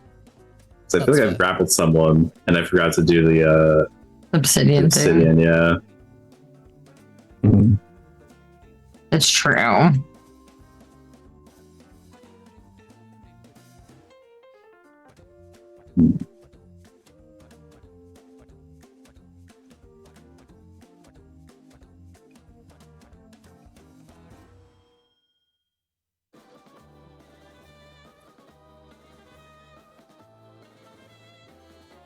While he's thinking about that, Mitch, I have a question. Yes. I'm waffling. The first thought, Beth's thought. Okay. For the outer essence shard, it says roll a d4 and consult the outer essence shards table to determine the shard's essence and property. Is that just initially? Like, do I get to select one of these properties, or is that every time? Let me have a look. Let me read it. Okay, because when I went to add it, it had like its attunement there, like lawful, chaotic, evil, good. So they're What's not it called again? it's called the Shard. outer essence shard. Outer essence shard. Shard sponsor us. Yeah, please, actually. Hey, Shard. Call us. We'd love a sponsorship. We love your tool. We were talking about it yesterday, actually. So the way I understand it, there are 4 different types of outer essence shard that exist. Okay. When you find one, you roll to determine the essence and therefore the property, and that is the one that it is. Here, you can just pick.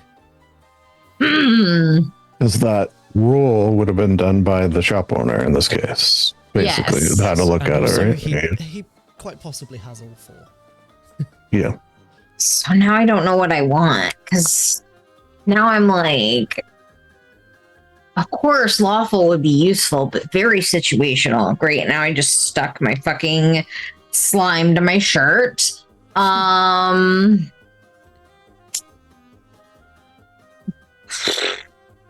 But like the chaotic one would be very good, which is one creature who takes damage. Choose one creature who takes damage from a spell. That target has disadvantage on attack rolls and ability checks to the start of your next turn. That's pretty useful. Good one is also really good, which is 3d6 temporary hit points. I feel like in good conscience, I can't choose evil for Mira as she is a pure baby angel. You know this, and we love you. Thank you. Almost any other character. There's maybe one. No, actually, there's most of my characters I would not choose the evil thing for. So now I'm wondering if I should just pick the Far Realm Shard, which shoots up some fucking tentacles. Maybe I shouldn't pick this at all.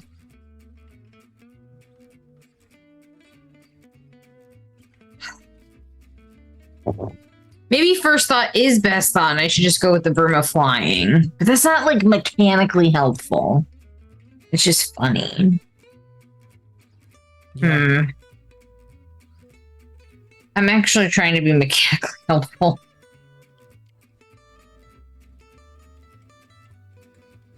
I don't know.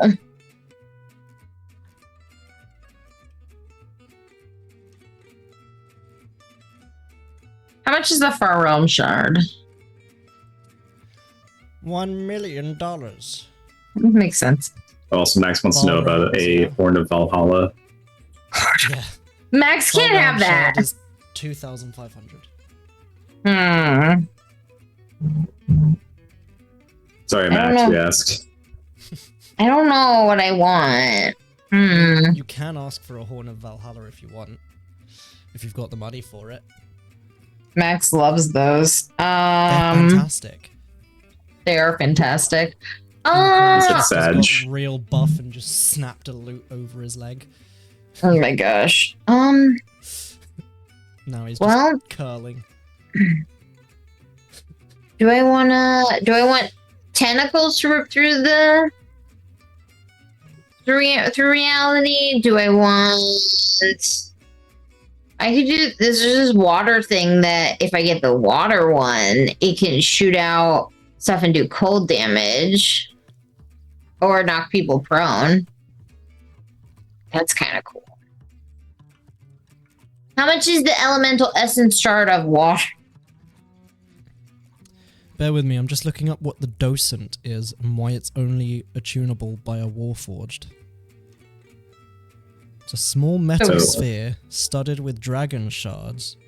You have to embed it somewhere on your body, such as your chest or eye socket. It's sentient. Oh no. What's it do? Oh my god. See random properties below. So one of the properties it has that isn't a random property is life support. Whenever you end your turn with 0 hit points, the docent can make a medicine check with a +6 bonus. If it succeeds, the docent stabilizes you. Oh my god. This So I is basically- not bad. So I basically get Cortana. Yeah, it's sentient. Yeah. It can communicate telepathically and can speak, read, and understand any language it knows. It's also more intelligent than Warden. It's got a 16 intelligence, a wisdom of 14. Someone's got. It knows common, giant, and 1d4 additional languages chosen by the DM.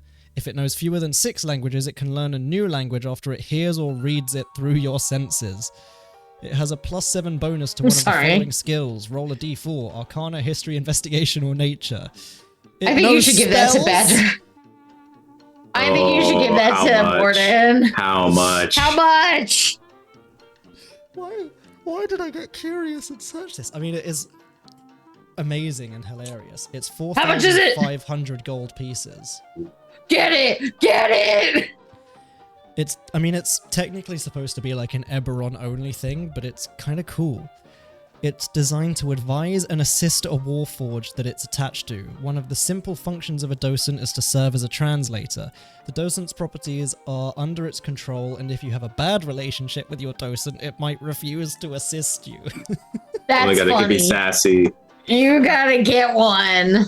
What's it called? It's D-O. A How do I spell it? Docent. I think it's not our thing, is it? You just Okay. ask it to do stuff, and it's just like, That is not my function. Fuck you. Yeah. Oh my god. It's just. I hope Mm. the Oh, it went through, yeah. construct voice worked just then, because I didn't hear It it. did. Earbuds, good. It's a new effect. I replaced my old one that I had done custom by myself and did a new custom one, because Elgato put out a new plugin that you can download. Ooh. Oh yeah, we're Yes. running up on time. Pip-Boy. I can do Pip-Boy sounds with this filter. But yes, have you gone I've for the picked. chaotic outer essence shard? I Nice. have, because I think this one is the most advantageous. Target has disadvantage on me. attack rolls and ability checks before the start of your next turn. Okay. All right, now you got like 5 Joke's on minutes you, to make. You're never gonna remember to use it. I know. That's the funny part. Shit. How much was that one? 2,500, I guess. Outer essence Or- shard. Fuck me, I'd just gone away from it. Sorry.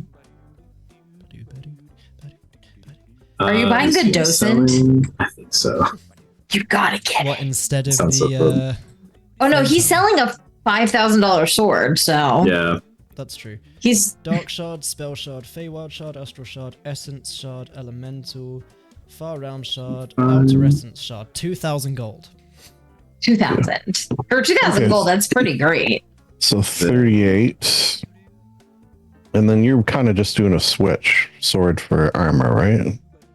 For armor and I think docent. docent. Yeah, Okay, You're how not much gonna is the need docent? 500 and the armor's 4,500. 1,500, so it'll be 6,000 total.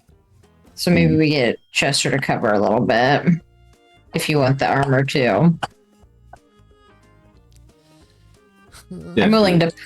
Yeah, how much? I'm at 38. So, how much do you need? I think 1,000. Okay, Wait, here's so if it was- 2,000. That way I give you both 2,000, so it's fair. Yeah, All right. Thanks. we're like your kids. Okay, Okay, so so- that's 40. All right, And so then whatever Linger goes for, if she goes for anything, she might not even want anything at this point. she's so She loaded, doesn't- but she might she's- not. Yeah. She really is. She's Yeah, okay, so loaded I- off the back of that staff alone. I would just need 475 gold. Okay, here's 2,000. Here's 2,000. Thank you, my lord. Jeez. Just save my life a couple more times and we'll be even. Okay, so that is 40,000 gold. So what Denny could just, you... Could I have some? Could I please have something? Says Denny Could in I- the corner. No. Oh, You yeah. can't. Danny, you're shit out of luck. Denny gets your leftovers and hand me I'm in downs, a it's hurry fine. now, so you're shit out of luck. You shouldn't have waited so long. All right, so could I perhaps persuade you to take off an amount, a generous amount, and then next time around when we see you, that'll be 3 of 6. We're gonna put some more gold in your pockets. So how much is needed? 40,000. Yeah, we're Yeah. at 40 exactly. Let's go by just regular, plain old Jane plate. Just to make this simple. He looks I at the am phantom ready- long sword, the adamantine sword on the table, the pile of gold, and he... For my friends! 35,000 gold. Wow, it's a Very great awesome. deal, honestly. It's like you got this shard for free. All right, where's my... So 48 minus 35 equals... Okay, so I'm gonna have 13 left. I guess I didn't have to do it the way I did. You're gonna see a lot of gems being dropped. This is one at a time. It's just All right, Chester there we go. struggling to hand them over. And All right. we don't. And we don't have a Is- docent end shard, right? No, not yet. I will add it. Just send me a message to remind me. I'll just take 45,000 out manually. Yeah. And, I added shit. Fuck. Been there. But yeah, Chester is just not used to having biceps and is just pinging gems across the room while trying to like hold them all in his arms. That's better. Warren just nods and acknowledges me like, yeah, buddy. I mean, I'm still rich, but I'm not quite as rich, so I feel a little sad. But I feel very strong as well. So, anything we buy from Balabilon can be attuned to instantly. And the same goes for if you need to de-attune to anything in order to attune, you can just swap. Yeah, I had to So people detune will from the see- bongos of illusion. People will see Chester didn't- walking into the shop and then coming out absolutely fucking Okay. Yeah. Look at this man. I de-attuned from the Cape of Living Kelp. So, rip. So very I want to important keep my question bongos then, though. and this will be the last thing we do. The docent needs to be placed somewhere in the Warforged body, Yep. embedded, such as your chest or your eye socket, is the two Wow. options they give as examples in the book. Where is Warden embedding the docent? Well, he already has like the one like artificial eye, so he might go for that. He might just replace that. Fair enough. Wow. Wow. So, yeah. You So, guys yeah. I could see. pushes, twists, and pulls out an eye. It's just an incandescent bulb. He just unscrews one of those, it. like it's one of the like I think they're the bayonet ones where it has like the two prongs on the side where you just push it, twist, and pull. Hmm. Man. Oh, man. Cool, and then you just slam it in. What color is my AI now? Hell yeah. What color is it, Mitch? Tell me What colour do you want it to be? Queen. Huh? We can go with the red that you used in the Yeah, I've kind of- Hero Forge pictures you sent. Yeah, I kind of already picked like the red, so Because otherwise, if you So leave it up re- to me, Warden's going hot pink. ooh. Well, that's actually funny. A lot of the lighting is hot pink. Believe it or not, it's Unless- actually more of like, a, if I'm like being actually it's more serious, it'll magenta. be something. If I'm being funny, it'll be hot pink. It's gotta be I red. guess just red. I guess just red. We'll If keep you're it okay red. with being hot pink, obviously. But yeah, red works. And we'll figure out the personality of the docent as well, and it communicates telepathically. So, I guess no one else can hear it except you. It perceives the world through your senses. I'll send you what it does just in the chat on Discord, so you know. In fact, I'll put it in the mid-session chat. Why not? Oh Then my god! everyone can know. I'm basically Piccolo and Dragon Ball Bridged. Got a nail in my head. Warden has a scouter. Every tarot card enemy you come across now, Warden's just going to be checking their power levels. Docent, what's the power? What's their power level? Over 9,000. The docent just fucking explodes in my head. I still think my favorite one from Abridged is, "It's only 6,001. You can take him." My bad, the scouter was upside down. It's 9,001. What? It's over 9,000. Wow. But yes, with that, as Warden attaches a new AI to himself, it's Denny. Denny's the AI. Oh look, I'm in Warden's head too. Oh, he'd hate that. When it throws it out, just stomps on it. Worthless. Oh man. Ovia, just always in your head. Oh my gosh. Cool, so Warden now has ChatGPT. Mura has some new jewelry. Chester has muscles. And Linger has TBD. And we have another session hopefully in 2 weeks. Yeah. Goodbye, everyone. I'm game. See you all next time. See you guys. We have to make sure that Lindsay's not missing that one too. Yes. But yeah, cool. We will see you next time. Apparently Max is now going to get to live vicariously through Warden because he's always wanted that for his warfare. Yeah, I saw that. Oh man. Cool. We'll see you all next time. Goodbye. Bye. Bye.